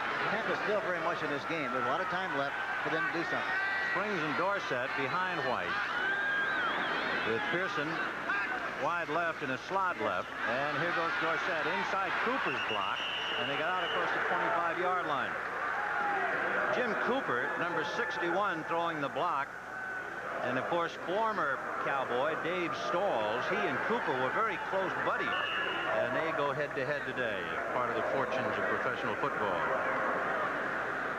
You know, Dallas is not a very, I don't think they're recognized as a very patient team. They're a big play team. They don't like to travel very slowly, but they have to against this Tampa Bay Buccaneer team. They just got to stick it at them and run right at that defense, and especially at the linebackers, and make something happen up front. 2nd and 5 from the 25. And Danny White going to Cosby, who's tackled at the 30-yard line. Well, very close to the first down. If they spot it at the 30, he'll pick it up. And he did. Richard Wood there to finally make the stop. Here goes back into the pocket. Protection is good. The difference in the game so far, he's had all the time in the world to throw the ball, and Williams has had no time whatsoever. 84 Doug Cosby making the catch on the play. And the Cowboys pick up the first down at the 30-yard line. Just the start of the third quarter. Dallas leading 10-0. Pearson coming left. Saldi and Dupree on the right side. White going to Springs, and Springs at the 35 goes down underneath a hit by Stalls, who threw a block at him, and Springs kept on going out to about the 37-yard line. So a pickup of 7, where it'll be 2nd and almost 3. Neil Colsey again did a good job of coming up from the strong safety position and forcing the play inside. But in spite of that, why Dorsett made good yardage on the play. But here again, they have to throw the ball short. They must run at the defense and just be patient and move the ball and get first down. So 2nd and 3 from the Cowboy 37. And it'll be Springs again with a good block by Dorsett on Hugh Green. And finally going out of bounds to Springs at the 42. Tony Dorsett threw a good block, and Hugh Green just cut his legs right out from under him. Yes, that's the 2nd or 3rd time he's done that. Talking about Tony Dorsett, number 33, blocking number 53, the great rookie linebacker from the Tampa Bay Buccaneers, number 53. And as we mentioned earlier, Hugh Green went to Pittsburgh because Tony Dorsett personally recruited him. And watch Dorsett doing a little recruiting. Watch, he's got an inside. See, he's taking an inside course, pushing on the play. Dorsett gets outside leverage and blocks him with a good shoulder block and knocks him down on the play. 1st and 10 at the 42-yard line. And White going to the left side, in and out of the hands of Tony Hill. Hugh Green was right there with him. You know, Tony Hill has been involved in at least one 20-yard pass play in each of the Cowboys' last 11 games. And in 8 of those games, he's been involved in at least one 30-yarder. So you're waiting for an explosive play with Hill. I'll tell you another thing, Ben. The Cowboys have dropped some balls in front of the defensive backs of the game so far. And they probably will continue to do so, because what happens is they know as soon as they make the catch, they're expecting to get hit by the Tampa Bay defensive backs, and sometimes the concentration isn't like it should be. They're concerned about getting hit, and they drop the football, and I think that's what happened on the last play. 2nd and 10 on the Dallas 42. White on a play-action fake to Dorsett. Now throws to Dorsett, and what a screen in front of him. And there he goes to the 35 to the 33-yard line. Mike Washington on the top, Norris Thomas at the bottom. First down, Dallas, and Dorsett hit the road. At that time, then they got him in a safety blitz and an outside blitz. Watch it. Dorsett faking in the middle, a middle screen. Beautiful blocking up front. Tom Rafferty, number 64, is out front in good shape, along with Herb Scott and Peterson. But Dorsett does a great job of running on the play and picks up a big game. 1st and 10 on the Tampa Bay 33-yard line. 2nd man, Tony Dorsett got away from Andy Hawkins, and he gets outside to the 20, 15, and finally goes out of bounds. Norris Thomas and Cedric Brown knock him down at the 7-yard line. Another misdirection play, another counter play. faking inside, taking a step, going back, watching. Watch Dorsett, number 33, goes to the left. Watch the linebackers move with him. Hawkins, number 59, had a chance to make the tackle, missed the tackle. Dorsett makes a lot of people miss tackles. Number 41, Thomas is in hot pursuit and is finally helped by Cedric Brown, number 34, and they finally knock him out of bounds at about the 7. 11 carries for 53 yards for Dorsett. First and goal at the 7-yard line for Dallas, leading 10-0. And it'll be Dorsett. No, instead it's James Jones in there now. And Jones barreling through the 5. We haven't got any signal as to whether he made it or not. It looks like they're going to spot it just shy of the goal line. So 23 for 33, and it's 23 skidoo for James Jones. They're doing a good job of making something happen up front. They're just coming right after him. And that's what you have to do against Tampa. You must be patient. You got to run the ball. That's what they did. Got it in there very, very close for the touchdown. James Jones, number 23, running on the play. It was a short trap with the left guard trapping on the play. The left guard being hurt, got number 68. Second and goal from the 1. Springs and Jones behind White. 3 tight ends. Salty in motion. Springs following Salty for the touchdown. That's the same play they used earlier for a big first down. As the tight end in motion crashes into the line and Springs just follows in his wake. Chuck Noll and his fine staff at Pittsburgh initiated that concept years ago with it coming back in motion and trapping on the inside. Most teams in the league are now using it, and Jay Salty, number 87, did a good job of trapping the defensive right tackle on the play. Touchdown. Springs going in for the 6 points. So Raphael Septien, who is perfect, 40 for 40 during the regular year. He has a point and a field goal today. Charlie Ward is holding. It is 16-0 Dallas. The spot for the kick and knocked it through. So thanks to a couple of big runs by Tony Dorsett, the Cowboys went from their own 20-yard line and punched it over, and they now have a commanding 17-0 lead in the third quarter. The Cowboys go 80 yards in 9 plays. Springs punching it over from 1 yard out, and there were 2 great runs by Tony Dorsett, one at the end of a screen pass and the other just on his own. And the Cowboys really asserting themselves now with 10:52 left in the third, leading 17-0. Raphael Septien kicking off at the 35-yard line will hold an Owens feet, and Owens looking up in the sunlight is going to bring it out of the end zone. To the 10, 15, to the 20, 25, to the 30, and takes a lick and goes out of bounds at the 33-yard line. So a nice return by James Owens. First and 10 at the 33. Tomorrow, and we understand it is pouring rain in San Francisco. It's been raining on and off all week. They also tell us it's a 100% chance of rain tomorrow, and it'll be a problem for both ball clubs, the New York Giants and the San Francisco 49ers. 4:30 Eastern Time from Candlestick Park. So first and 10 on the Buccaneer 33, and they're down 17-0. He's got a good situation with Owens on Waters here. Well, he looked right. Now he gets the rush and throws low and incomplete, intended for Kevin House coming back. Everson Walls right there with him. And a lot of rush from Jones and Dutton as usual. Yeah, James Owens that time was one-on-one on Waters. A good matchup. He tried to hit him on the outside, but he didn't have time to do anything. The rush has really been murder as far as the Tampa Bay Buccaneers are concerned. A lot of people are going to blame Doug Williams for having a bad day, but he can't throw the ball if he doesn't have time, and he doesn't have the protection from the people up front. Well, you know, the Cowboy defense under heavy criticism earlier this year, but they have really been superb in the last 5 games, averaging only 11 points per game. And they have the Bucs down 17-0 today. Second man, James Owens, trying to get outside. Randy White was chasing him, and he's brought down by Dennis Thurman at the 40-yard line and just across it to the 41. So that's a pickup of almost 8 yards. It's third and a long 2. Yeah, Dallas really did a good job on first and 10 on that last drive. They had the ball on first and 10 5 times and picked up 4 or more on each occasion. Well, Tampa Bay trying to come back now. on a third down call for Doug Williams.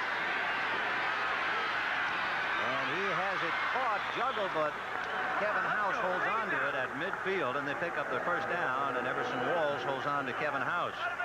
So Williams working the ball to midfield.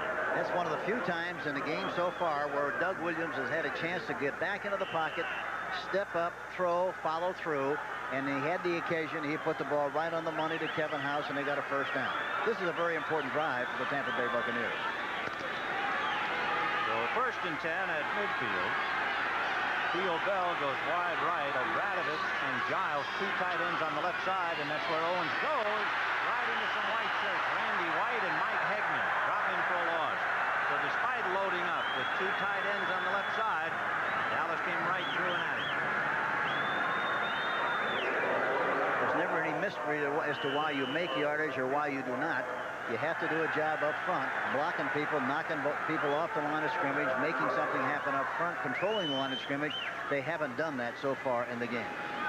So it is 2nd and 12 on the Tampa Bay 48.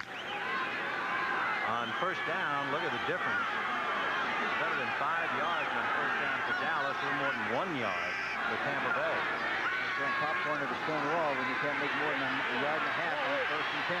Williams in and out of the hands of the intended receiver, Kevin House. And again, Everson Walls, the rookie who came up with 11 interceptions this year. He's quite a story. And I can't understand, I've said it many times during the season, I can't understand on a day like this why he's wearing gloves. The ball's a little high, but he has no chance whatsoever. It didn't look like he saw it out in front well enough, and then it bounced off and falls incomplete. It was a very foggy, rainy, miserable early morning, but it has turned into a beautiful day. It was 56 degrees and sunshine at the start of the game. So now it is 3rd and 12 from the Buccaneer 48. Wilder and Owens behind Williams, Bell and House, the wide receivers. Benny Barnes chasing Williams, who throws on the run. No good, intended for Theo Bell. Everson Walls is there. The rookie from Grambling. And there's a flag on the play. And there again, Benny's got to run for his life to get away from the pursuit of the inside people. Holding on the play, he'll be declined. And of course, they'll have to kick the football. Holding, number 68, offense, declined, 4th down. George Yarno guilty of holding, and Larry Slider will be kicking from the Buccaneer 35-yard line. James Jones is standing back at the Cowboy 12. 8:24 left in the third. 17-0 Dallas.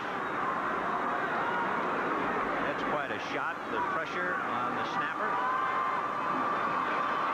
Leonard got it away, and James Jones will watch that thing go into the end zone. So Slider kicks it into the touchback, and Dallas will take over 1st and 10 on their own 20-yard line. 8:17 left in the third. It's all Dallas so far, 17-0. 8:17 left in the third. It's all Dallas, and again, a tribute to the great Tom Landry. Well, it's funny. You know, we were out to watch him practice the other day, and I asked Tom specifically. I said, Tom, how do you feel about your squad, the attitude of the squad? He said, I really don't know. I really don't know. I asked John McKay the same question. He felt very good about the way they work. So really and truly, how can you ever tell?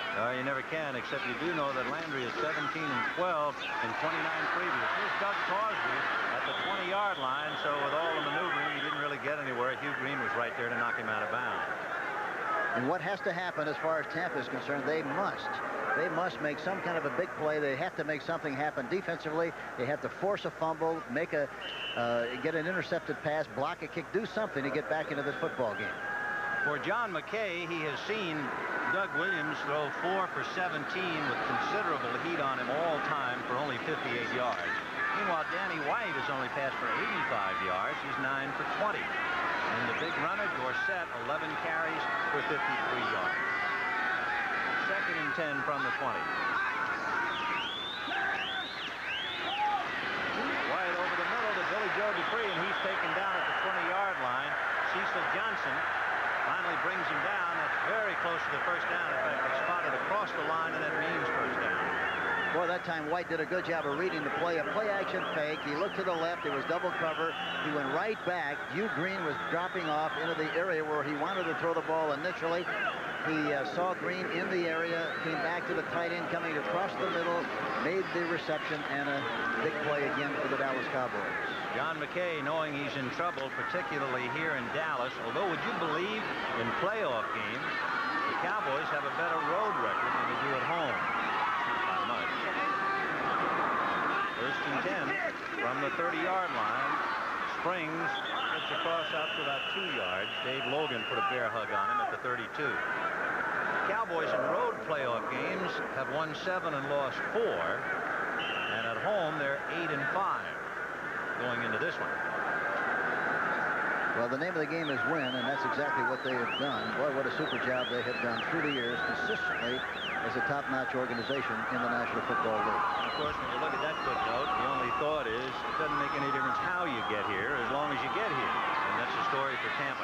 Second and 7 at the 33. The motion is Pearson. White going quickly to Dorsett at the 35-yard line, and he's boxed in and driven out of bounds. John Holt, number 21, with Richard Wood right there with him. That time they blitzed the linebacker on the weak side meaning the area on the other side of the tight end. The back was wide open. He got it to him in good shape. And again, I hate to belabor the point, but that's the way you have to attack the Tampa Bay Buccaneers. You must run patiently, and you must throw the ball patiently, because they dare you to throw the ball in front, and they're going to try to tackle you and scrape the ball loose. So far, they have not been able to do that against the Dallas Cowboys. On a 3rd and 1 at the 40, Dupre, Cosby, and Saldi are all in there. 3 tight ends for Dallas. Dorsett and Springs behind White. In motion is Saldi, and they'll follow him, and Springs with daylight is out across the 45-yard line to the 46. Holt and Thomas, among others, along with Hugh Green. But it's a first down. We've got Terry Bradshaw up in the box with us. He smiles when he sees that play because he's running an awful lot in Pittsburgh. Jay Saldi goes in motion to the left, double tight. They have 3 tight ends. Watch Saldi come in motion to the left side. Now it's just like a trapping guard. He looks to the inside, and look at the good block he makes. He buries the defensive man, and they make the necessary yardage for the first down. James Jones is back in there now, giving Tony Dorsett a breather at the 45-yard line where it's 1st and 10. And quick to Springs, and he's across midfield into Buccaneer territory. And of course, the last time Dallas had the football, they went 80 yards for a touchdown to really assert themselves and take command, and that's exactly what they're trying to build up to do again. You very, very rarely see the Cowboys use this kind of a patient approach. They're very impetuous. They like to do things in a big way, big plays, but they're doing a good job of doing what they have to do against this kind of a defensive structure. Well, it'll be 2nd and 5 on the Buccaneer 49, and back in is Tony Dorsett. Dorsett has carried the ball 11 times for 53 yards. And he'll take it again inside Cooper's block, and this time he picks up maybe 2 yards. Norris Thomas came up to take Cooper's block early, and that forced the play, and they were able to get Dorsett after maybe a 1.5 to 2-yard pickup. Norris Thomas, number 41, does a good job. That's his responsibility. He's got to come across there quickly, get penetration, force the play to the inside, and hope he gets pursuit from the inside. It happened that time, and he reduced the size of the gain. It's 3rd and 3. 3rd and 3 at the 47. Dallas started on their own 20 the last time they went 80. They're leading 17-0 with 4:35 left in the 3rd. The motion is Pearson. White under some heat, and down he goes. And the first man to get him is Leroy Selman, number 63. He was all over him. One of the few times that White has been hurried. Selman has been hurt most of the time during the course of the year. He's healthy now, and boy, when he's healthy, he's tough to block. He has a great combination of size, speed, and quickness. Some defensive people have quickness but no speed. Others have speed and no quickness, but he has them both, and that's why he is such a great player. 6 years out of Oklahoma. So on a 4th and 13, Danny White standing inside his own 30-yard line. John Holden, Bell, finally picked up, and White gets it away anyway. And Theo Bell making the reception at about the 34-yard line. But there are flags on the play. We'll wait and see after that low snap. It could be a lineman went down prematurely. That's just what it is. Jerry Markwright, the referee. We have 3:51 left in the third.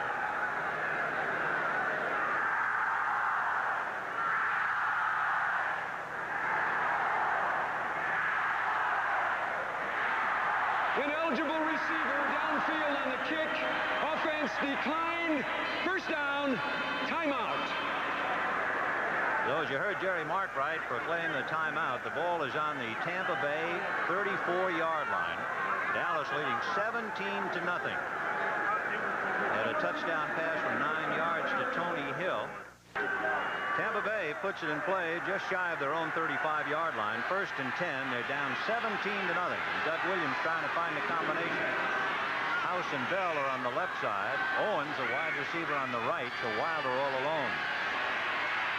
Over the middle behind Giles and picked off by Michael Downs. And Downs is across the 35-yard line. The intended receiver, Jimmy Giles, and the pass was behind him. Doug Williams winds up in the seat of his pants again. Michael Downs had 7 interceptions during the regular year, and that's the third pickoff against Doug Williams. They have a stunt with Martin coming from the outside position up the middle. Gets in his face. He throws the ball without, again, being able to follow through. Tries to hit the tight end, Jimmy Giles. It's an errant pass picked up by the safety man, number 26. Michael Downs. And again, Dallas has great field position.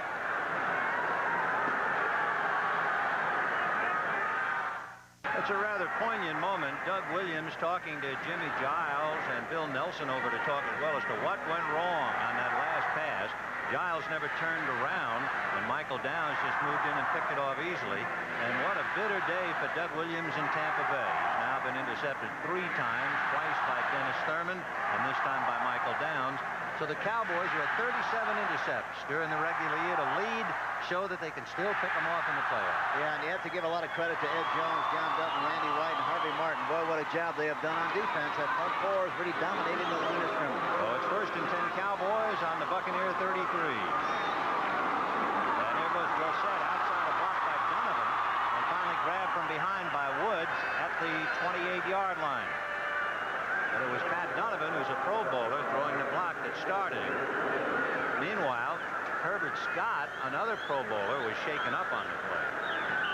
David Lewis is now playing the left linebacker position, number 57 for Hawkins. The guard trapped him that time, and he went inside and made yardage on the play of 6 yards. So second and 4 at the 27.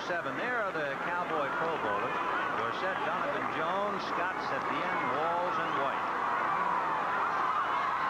James Jones now in there for Tony Dorsett. And Jones releases, and White throws to James Jones, and he's going to be finally brought down by Norris Thomas, but he needed help. Brad White, number 90, and Cecil Johnson, 56, had to come over to help out. You see how quickly the linebackers and defensive backs got to the point of attack. We mentioned the 7 Cowboys who are going to the Pro Bowl. Jimmy Giles and Leroy Selman heading that way for Tampa Bay. There's Leroy, along with Dave Stalls, the ex-Cowboy.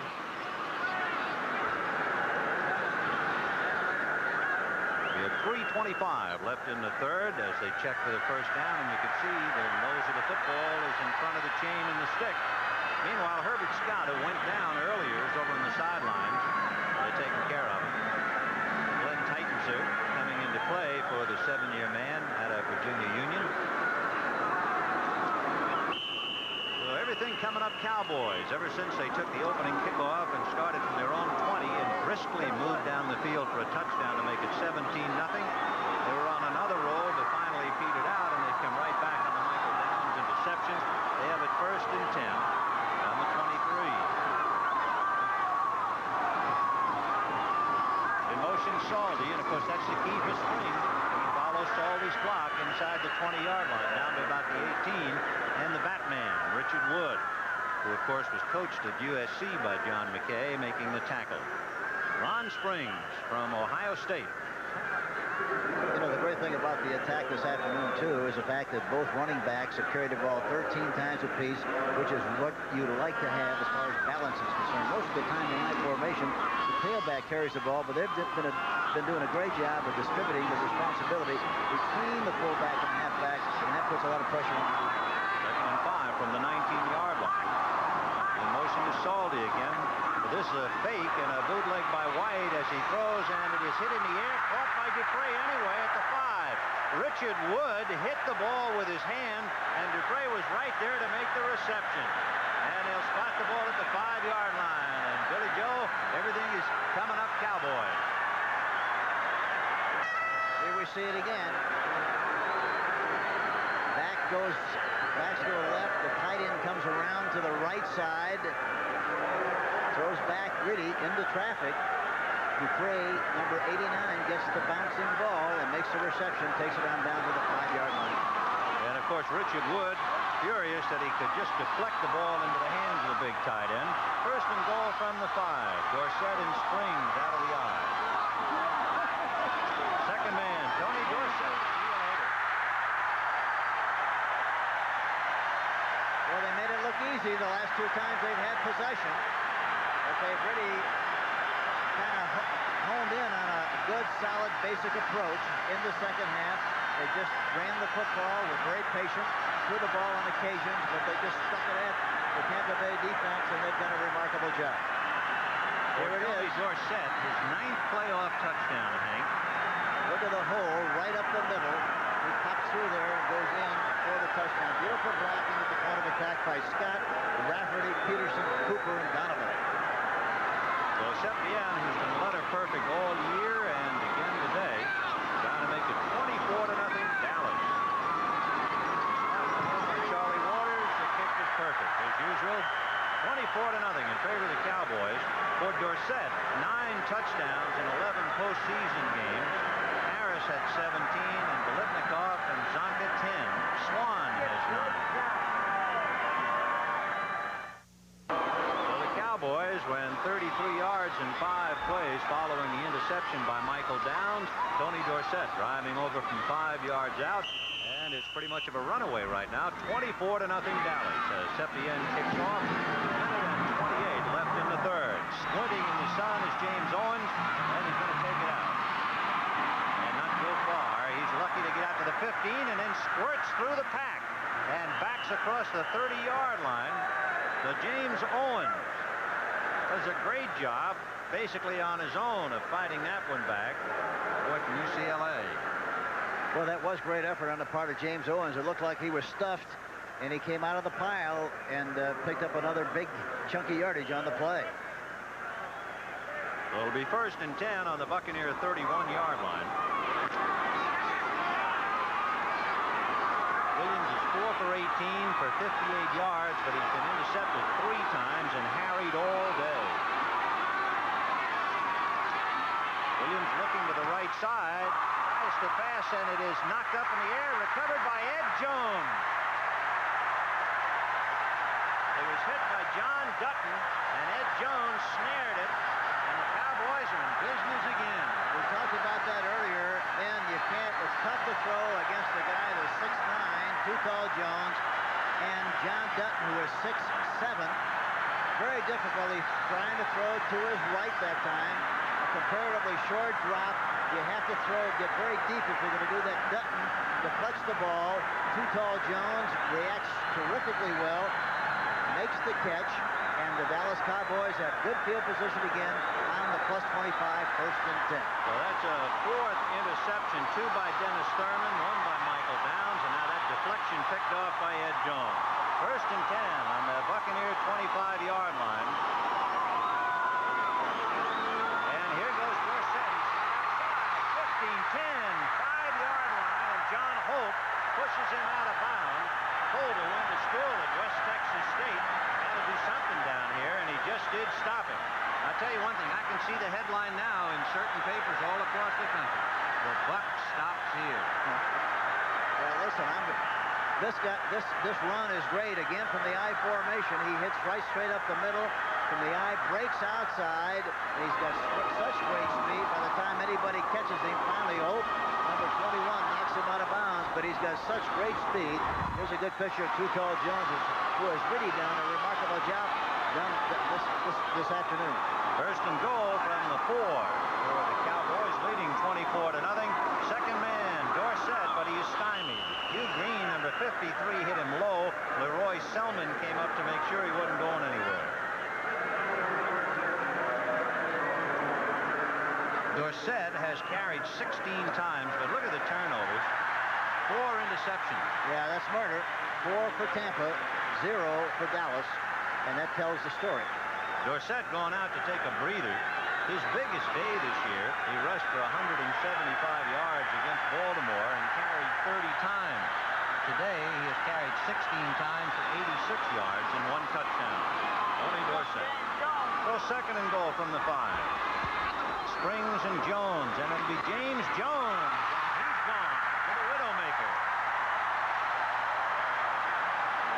Boy, did they get off the ball that time. He flew into the end zone. Nobody laid a hand on him. Good blocking again. On the left side, Herb Scott, Pat Donovan. Watch him fly into the end zone for the touchdown. Look at Selman, number 63. They blocked him. Look at the big hole. Big, beautiful hole. Dave Stalls is trying to come in from the backside. Cedric Brown, but by the time he gets there, it's too late. It's the bye-bye Blues. He's in there for the touchdown. And, of course, now the Cowboys are just about out of sight with 15 seconds left. As you look at James Jones, 30-0. And although everybody thought Dallas should be favored playing at home, I don't think anybody thought they were going to be scared of being pieces. No, I thought really it was going to be a much better game than it's been. You know, I understand that the Cowboys were actually chafing at the bit from inactivity. And at team meetings, at one time, Randy White just got up in the middle of the team meeting and knocked a partition down. And somebody said, "What are you doing?" He said, "I don't know, but I'm just dying to hit somebody." Well, they really haven't had a significant game in 3 weeks, and they've been off for 2 weeks, and they lost the game to the New York Giants. They didn't feel too good about that either. But on the other side of the football, Ben, the Tampa Bay Buccaneers were in the same situation. They practiced for 2 weeks. They didn't even wear pads at all for a 2-week period. They were chomping at the bit, they said, eager to play, eager to hit somebody. So, you know, how do you know? The question now, of course, the Giants will be at Candlestick Park in the soup against the 49ers. The Giants, of course, with Rob Carpenter's running and their good defense, I would guess that a sloppy track would favor them slightly anyway. Yes, and the way they're playing defensively, and they're getting the most out of their people. They're not putting pressure on their offensive team by asking them to do something they can't do. They're doing what they can do very, very well, which is a great job on the part of Perkins. But I think that would be in favor of their football team in the slop tomorrow in San Francisco. James Owens not going to bother to run it out, so it'll be 1st and 10 from the 20. Don't forget, starting next Sunday, and it certainly looks like Dallas is going to be in that game against either San Francisco or New York. If San Francisco wins, Dallas would go to Candlestick Park. If the Giants upset San Francisco, then the Giants would come here. So that's a championship game next Sunday, all leading up to January 24th and Super Bowl 16 from Pontiac, beginning at 2:30 Eastern Time. Meanwhile, 1st and 10 Buccaneers at the 20. Williams going over to the left side, and that's almost picked off by Mike Hegman. He just couldn't hold on to it and make it now Guy Brown, who was in there, 59 instead of 58. So Guy Brown, who just came into the game 5 years from Houston, and he almost got a piece of it. Well, I tell you, it's murder when you have to throw against the Dallas Cowboys. They know you have to get back into the game with a throwing game. They're going to flop those ears back and really come after you, and it's very, very difficult. They play with 6 defensive backs. You've got to be a Houdini to get the ball through there and make receptions. So John McKay, seeing his bubble burst here in Dallas, 31-0 Cowboys, 2nd and 10 from the 20-yard line. And Williams just got away from Ed Jones, throwing incomplete. And Theo Bell had a lot of company. He had Downs and Brunig and Barnes, and he was the intended receiver. And for Tom Landry, he's just just 15 minutes away, because that's the end of the third quarter with the score Dallas 31, the Tampa Bay Buccaneers nothing. We'll be back with the start of the fourth quarter after this word from your local station. Though Dallas leading 31-0, there was concern because Ed Jones went down on the previous play, and here's how it happened. Here we see him rushing on Charlie Hanna, number 73. He spins out, goes to the outside. Hanna gives him a shove, but watch him hit. I think he hits White. Randy White, number 54, in the process of falling down, and that's what triggered the problem. So 3rd and 10 on the Buccaneer 20-yard line. And Williams going to try and get a big bite, and he's got his tight end, Jimmy Giles, and Giles is to the 20, to the 15, to the 10, to the 5. He fought Dennis Thurman for the last 20 yards, and he gave Thurman a pretty good lick and finally went down at the 5-yard line. And he was wrestled down at the last moment after that battle with Thurman. You talk about hand-to-hand. Ron Fellows finally came in to deck him. And they had a blitz on that time. Watch Dickerson coming in, number 51. And that time, Williams had time to throw the ball, stepped up beautifully, delivered the ball right on the money to Jimmy Giles, who was really a great, and that's the first reception of the contest for him. And he came into the game talking about Jimmy Giles with 45 catches. That's a 75-yard pass play. You know, they had an 84-yard play to House against Detroit, 81-yard play against the Bears with Jimmy Giles, 77 against Oakland with House, 71 against Atlanta with House, now 75 yards to the 5-yard line to Jimmy Giles. Wilder and Eckwood are the running backs.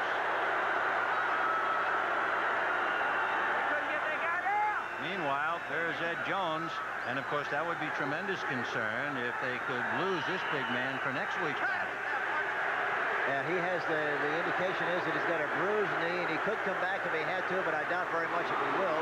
Hopefully it's nothing serious, and he'll be able to play next week against whoever is going to be involved in the game. Jones on a wing on the left side. That's Gordon Jones, just outside of Obradovich. And now Jones is in motion. Williams flipping back to Jerry Eckwood, and he's devoured. Bethea and Martin and Dutton and Charlie Waters.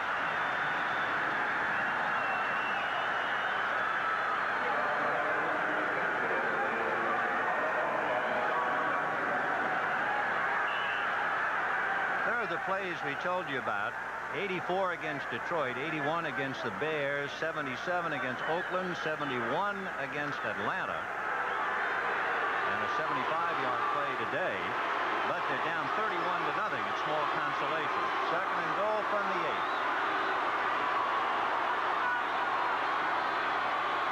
8. Williams looking right, being chased by White and Martin drops him at about the 18.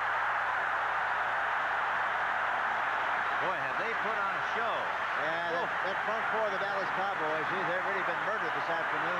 And I can't tell what happened, whether that was a play designed to be moved to the right side, a rollout, or whether he just did it on his own. But if the linemen are not aware of what he's going to do back there, it's very, very difficult to block for him. Now he's got trouble inside. He's got a slow leak by White inside, but in the process of trying to break away, Martin from the right side comes in on Sanders and makes the kill. 4 times a Pro Bowler. He was a co-MVP in the '77 Super Bowl with Randy White. He was the National Football League Defensive Player of the Year in '77. Boy, he's playing today like it's '77. And Doug Williams comes to the sidelines to take a respite with 12:50 left in the game. 31-0 Dallas. And it is 3rd and goal on the Dallas 17-yard line. The Cowboys leading 31-0, and Doug Williams trying to get the Buccaneers at least on the scoreboard. Safety blitz. He goes left and completes it to the 10-yard line. Theo Bell making the reception, and he's dropped by Ron Fellows just inside the 10. He had everybody coming. There you see number 32, Thurman, blitzing on the play. He read it beautifully, got the ball to the outside to Theo Bell, makes a catch, and is now on about the 10-yard line. Ray Snell coming out. George Yarno taking over up front for Tampa Bay. 4th and goal from the 9. Remember, they had 1st and goal from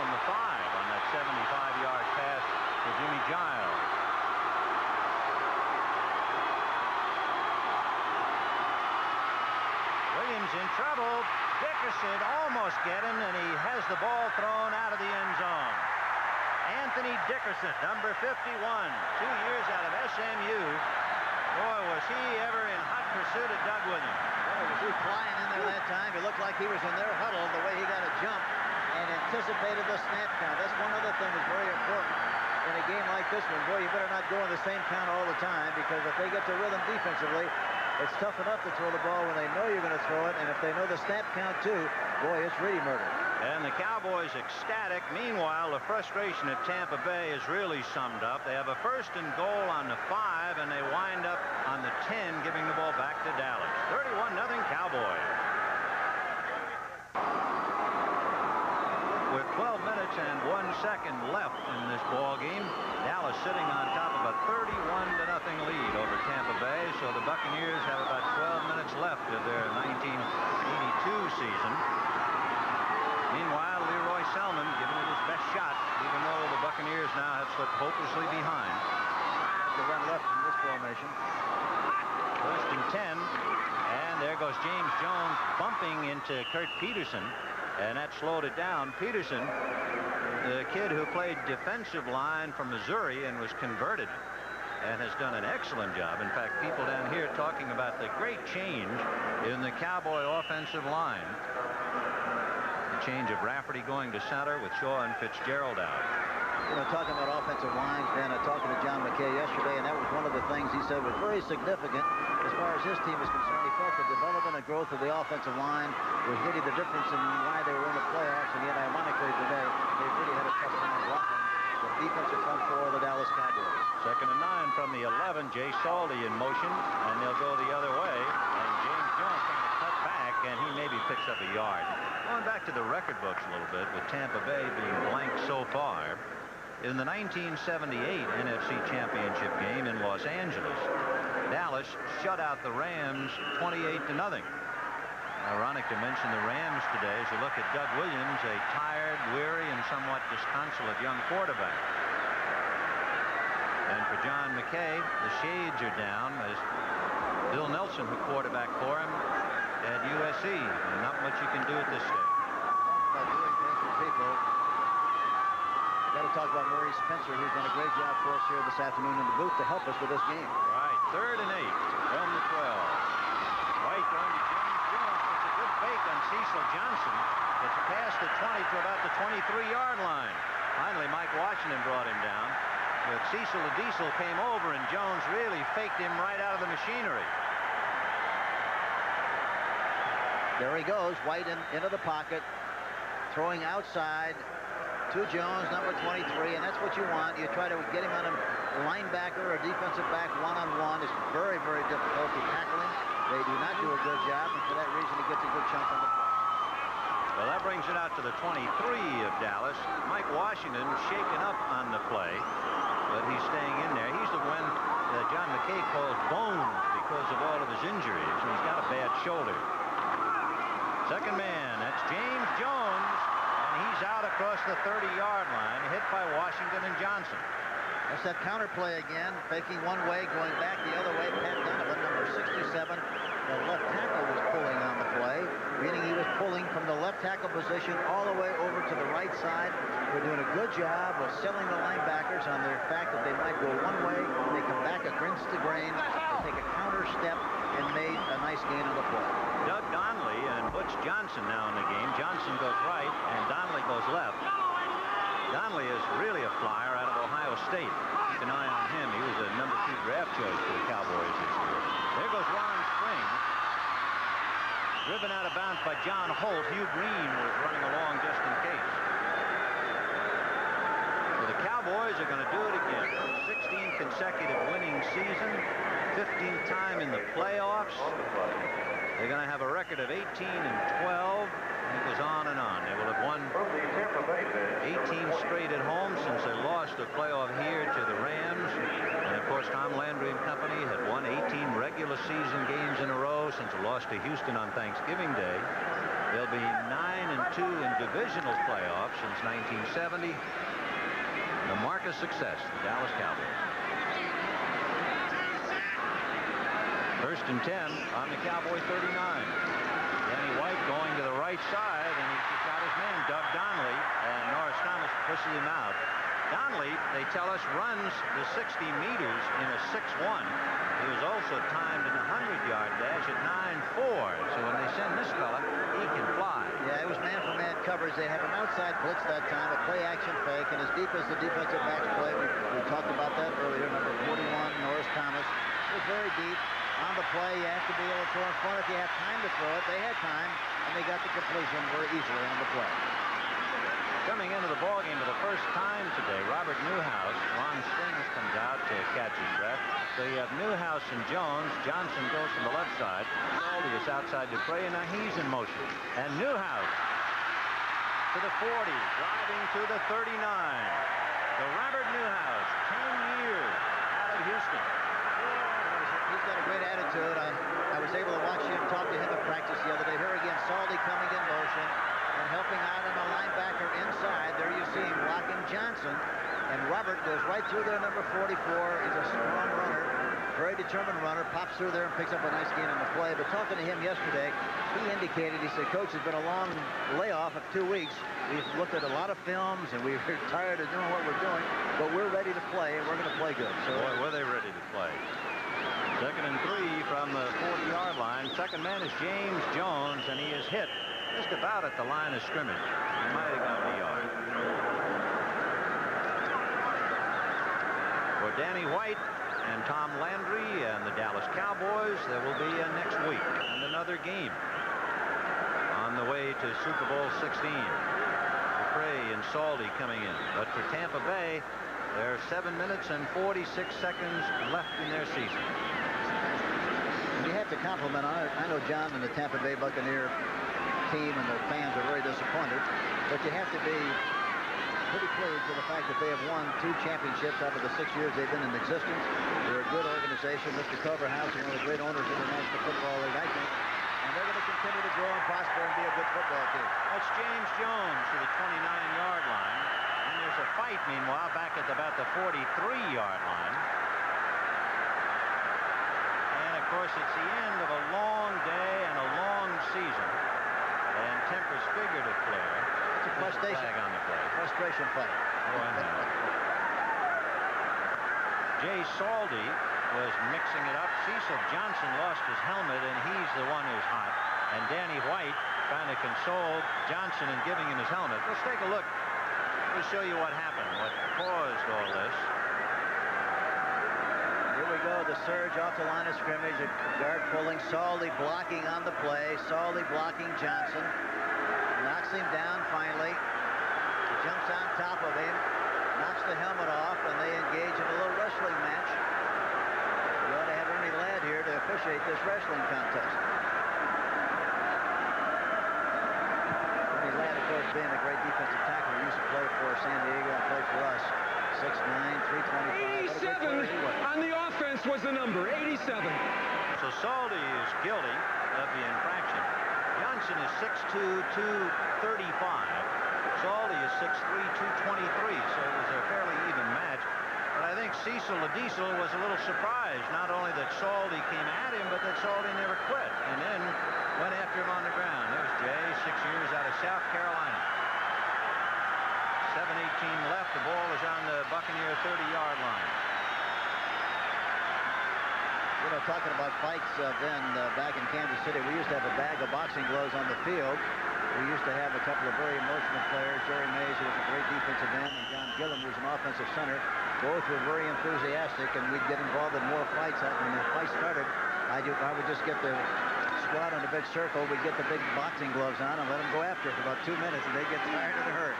And with 7:18 left, the Cowboys weren't tired enough to do a lot of handshaking on the sidelines with Herbert Scott, Pat Donovan, and Tony Dorsett highly visible. And moving and off is Campbell. Meanwhile, James Jones falling on the ball at about the 34-yard line, but I'm pretty sure they're going to lay the body in the doorstep of Joe Campbell. He was originally drafted by New Orleans in '77. You know Joe. Yes, sir. Joseph was drafted at number 1 in 1977. Played his collegiate football at Maryland and left Kansas City, went to Oakland, got a ring there last year, and came right here and wound up for the playoffs. Not bad. Offside, number 79, defense, first down. Well, Joe, anyway, you got your name mentioned. That's right. There's Jay Saldy without the glasses, but with the beard and sweatband. Calm and cool after that brief tussle with Cecil Johnson. Looks like he's still a little upset. That'll cool him off. Well, 1st and 5 at the 25. It's 31-0 Cowboys. They're staying on the ground. James Jones getting away from David Lewis, chased by Norris Thomas. And Thomas can't get him, and he finally fights his way to the 20. John Hope, number 21, and Scott Landry finally hit him and brought him down. And Norris Thomas, a little exhausted as he's on his back at the 25-yard line. Kind of a ring around the rosy run, but Norris Thomas really showed great determination. He stayed after him to the very end, and he was on the left side, chased him all the way over on the right side, which is great effort on the part of Norris Thomas, number 41, the left cornerback. So 2nd and 1 on the Buccaneer 21. Tom Landry, in his great career, 196 wins. Hallis had 320, Lambeau 231, and Shula 194 in the regular season. You know, the great thing about Tom, he's always the same. Never changes, win, lose, or draw. He's always the same guy, which you admire him for. Flag on the play as Brantley brings down Dupre. We'll wait for the interpretation. Holding, as you can see, against Dallas. 6 minutes and 21 seconds to the end of the ball game. It started off hard-nosed. The Cowboys eventually scored on a 9-yard pass to Tony Hill. They added a field goal by Septien to lead 10-0. Holding, number 65, offense, 2nd down.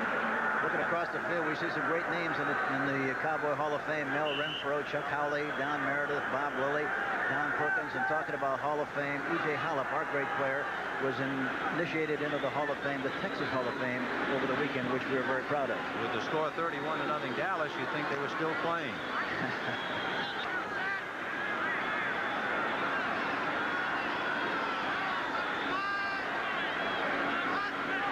Jones and Newhouse releases, and White's going to go deep in the end zone to Brooks Johnson, no good. He was bumped by Cedric Brown, I believe, and I think they're going to call it. Yep. Yeah, he was bumped. Sure will. 5 defensive back. He was bumped. There was contact where the ball was in flight.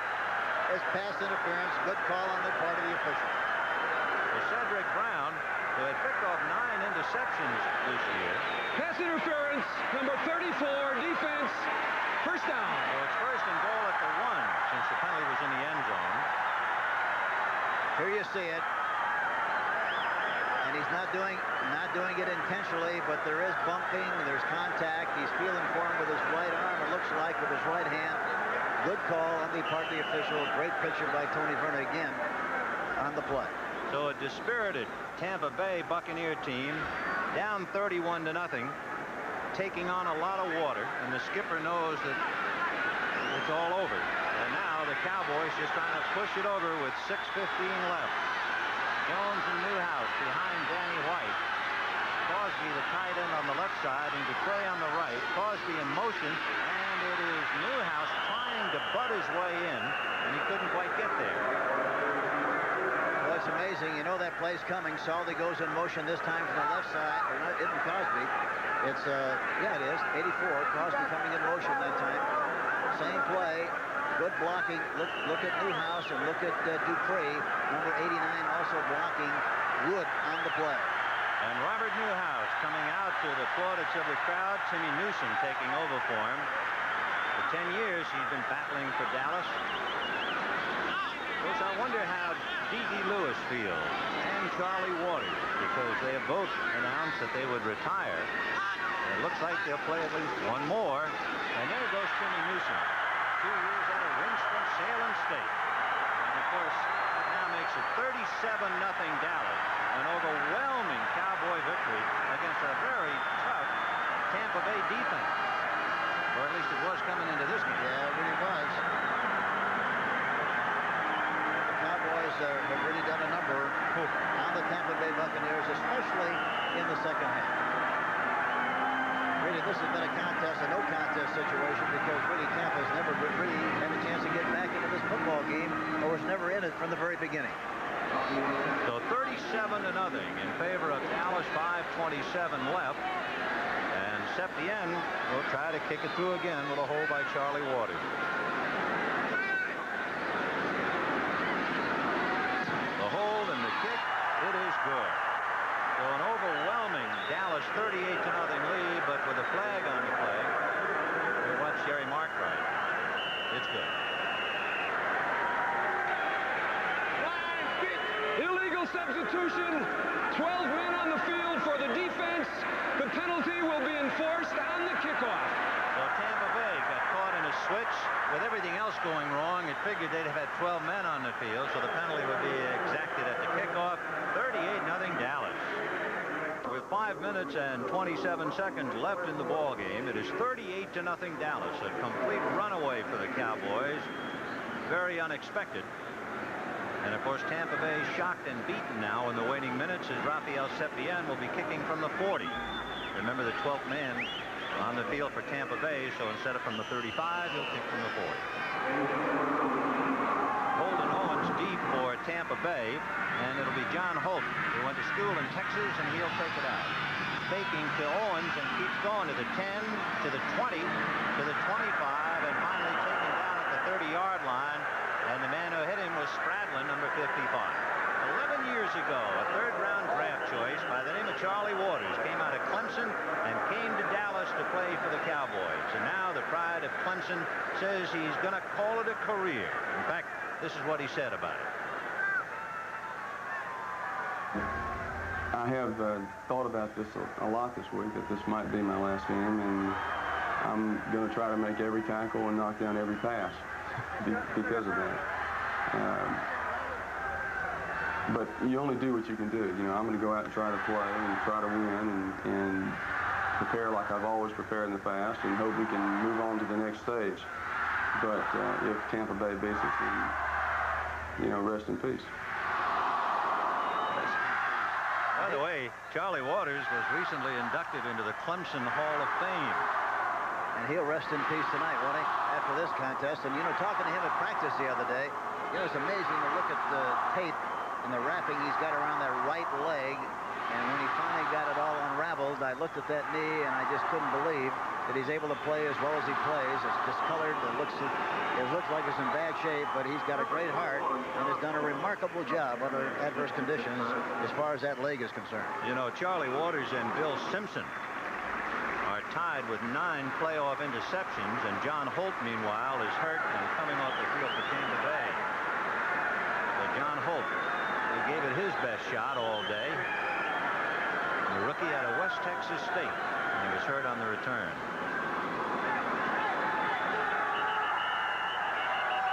Charlie Waters playing in his 24th playoff game. So, of course, by playing next week, it will mean that D.D. Lewis will hold the record. He has played in 26, counting today. That ties him with Larry Cole. So next week, D.D. Lewis, number 50, will stand alone. But Williams has not been standing alone too much. That's out of Wilder's hand, picked up by Harvey Martin. Right through Wilder's hands and into Martin's hands. You can't believe what's happening, but they're going to rule it no good. And they rule it incomplete. Right.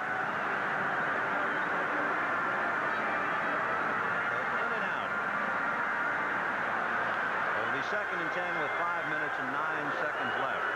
Well, you talk about when it rains, it pours. What an illustration of that this afternoon as far as Tampa Bay. I would think possibly we'll see Carano come in the next time the Dallas Cowboys have possession. I would sure think so. Second and 10 from the 30.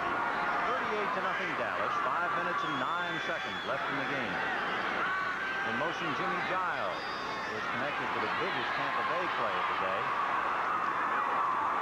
And that's complete at the 40, and driving ahead, Wilder goes out to about the 44, and we'll see who they spotted at about the 41. With Stradlin and Hegman making the stop.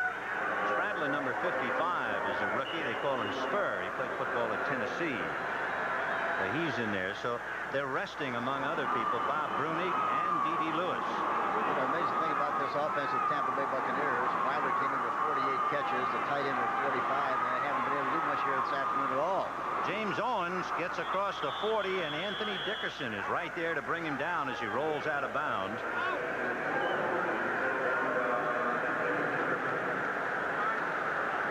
Doug Williams today has completed 8 for 27 for 155 yards, but remember 75 yards on one pass to Jim Giles. And he has been intercepted 4 times and sacked a couple of times, guilty of intentionally grounding the ball. A memorable day for him in some respects. 2nd and 7 from the 44. And that's to Giles. And Giles at the 35, and Benny Barnes gets him from behind and drags him down at about the 33-yard line. And coming up again is the rookie Everson Walls, number 24. His tempo of the game has changed totally, and he's not getting nearly as much pressure. But here's a great illustration of the way this kid can throw when he has time to throw. He just has not had time to throw. People, again, must realize that because the completion record is like it is, it's certainly not his fault. He has to have pass protection. He hasn't had it here this afternoon, and when he has had it, he's thrown the ball pretty well. Tony Davis is now in the backfield along with Wilder.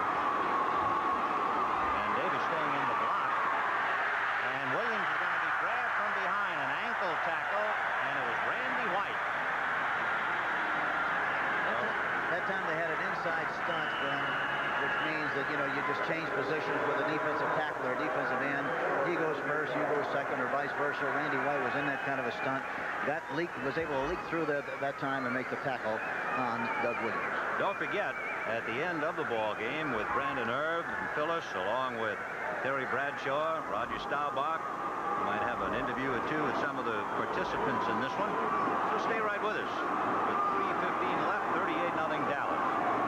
And of course the Buccaneers, remember, had a 1st and goal from the 5 and came up empty. And now a delay of game against Tampa Bay. A 5-yard penalty.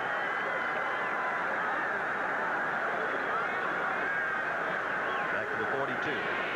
Delay of game, number 12, offense, 2nd down. So to 2nd and 19 on the Dallas 42. Well, when your big guns catch only one, Kevin House has only caught 1 ball for 10 yards. Giles has only caught 2, and Wilder has caught 1. And they came into the game with the reputation of being the top receivers. Boy, it's tough when you get shut down like that. And the Cowboys are after him again, and Larry Buffet got him at the 40-yard line. And Buffet, who is playing once in a while for Randy White, but he came in there that time to hammer him back at the 40-yard line. There's Big Larry at 6'5", 254. He was a 1st-round draft choice in 1978.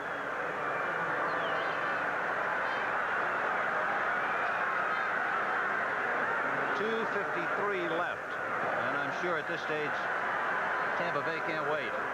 They're ready to look for the bus. Yeah, they gave it their best shot, but there's no doubt the better team has won this ball game on this particular day. Huh? Yeah, that's what it's always all about. So it's 3rd and 36 on the 41, and now flags, and let's see, were they drawn off?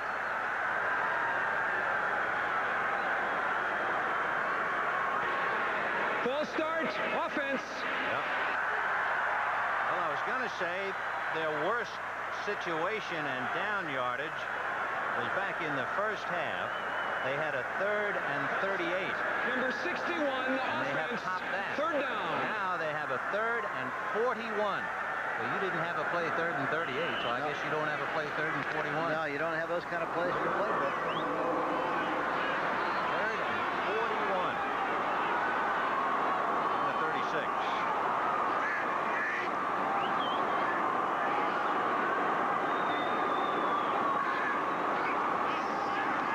Martin trying to get at him, but he throws a little screen to James Owens at the 40.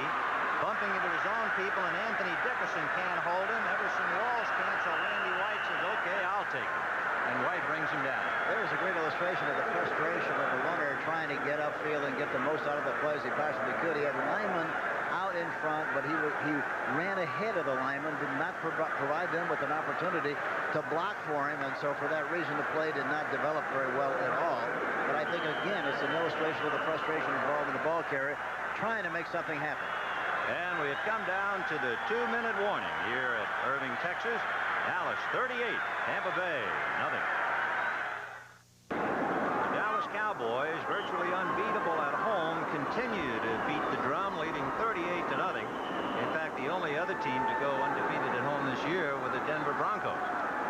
Larry Swider is standing on the Tampa Bay 30. And Swider kicking to the deep man, James Jones, at the Dallas 10-yard line. And instead, the snap goes to Davis. Davis can't handle it, and grabbing and swallowing up Swider is Billy Joe Dupree, of all people. And Swider, who had dropped a snap earlier, remember, and punted for 22, that snap went to Tony Davis. Take a look. Yeah. It's Davis, the fullback. It looked like, you know, that was a catchable snap. It was a little bit to his left, but it looked like he took his eye off the ball, obviously. In his haste to try to run to the outside, he was looking where he was going to run. Instead of making the catch first, doing first things first, following an orderly process, he did not do that, and for that reason fumbled the ball. Dallas had good field position again on the plus 33. Well, that might be the reason he dropped the ball. He's not used to handling it very often. So 1st and 10 on the Tampa Bay 32. Butch Johnson goes wide left. Doug Donnelly goes wide right, and Glenn Carano is the quarterback. With Jones and Newhouse, and there goes Robert Newhouse, grabbed by Richard Wood at about the 29-yard line. Glenn Carano, number 18, finishing up for Danny White. He's a 5-year veteran out of Nevada of Las Vegas. Number 2 draft choice in '77. That was the same year that involved the big draft of the 2 big stars, Tony Dorsett, Ricky Bell. And of course, Dorsett, the Heisman Award winner. Bell came in number 2, and there's Tex Schramm sitting quietly and calmly watching the Dallas Cowboys take Tampa Bay apart today. 2nd and 7. James Jones going down at about the 33-yard line. Brad White, number 90. And Morris Thomas, number 41, bringing him down. You know, John McKay made a funny remark. He never realized it was going to be appropriate the way the game was played here today. But I asked about his pulling guards and sending in plays with his 2 guards, Snell and Yarno. He said, yeah, we plan to do that. We hope somewhere along the line we can keep both of them in at the same time. We might need both of them on the same side to block those linemen. And he wasn't very far from wrong. Well, there's a Cowboy on the field, but he's not in uniform. So that Cowboy is heading for the corral, feeling his oats. Looks like he got shot right out of the saddle. So 3rd and 11. For Tampa Bay, of course, growing up is very difficult, whether it's a human being or a professional football team. And they have done remarkably well after a painful start. You remember they lost their first 26. But in 6 years, they've gotten to the playoffs twice, and that's quite an accomplishment. They came up against, however, the powerhouse Dallas Cowboys. And there goes Robert Newhouse. Newhouse to the 21-yard line. So it was 3rd and 11. And he got just about 12, enough for the first down. Looks like this game is terminated, Ben. Yes, that's about the best thing Tampa Bay can say about it. It is mercifully over, as Dallas absolutely overpowering, and particularly what a job defensively they did on Doug Williams and Tampa Bay, and then of course pushed the ball over for 38 points. Our executive producer, Terry O'Neill. Our senior producer, Charles H. Milton III. Our producer, Robert D. Stenner. And our director, and what a magnificent job he and the crew did today, Tony Vernon. I'd also like to thank Dr. Bob Woods for all his statistical help, and to Doug Adams up here in the booth. Well, Hank, there's really not much you can say. It was all Cowboys. And with that, we can sum it right up with our thanks to the rest of the crew and go to Brent Musburg.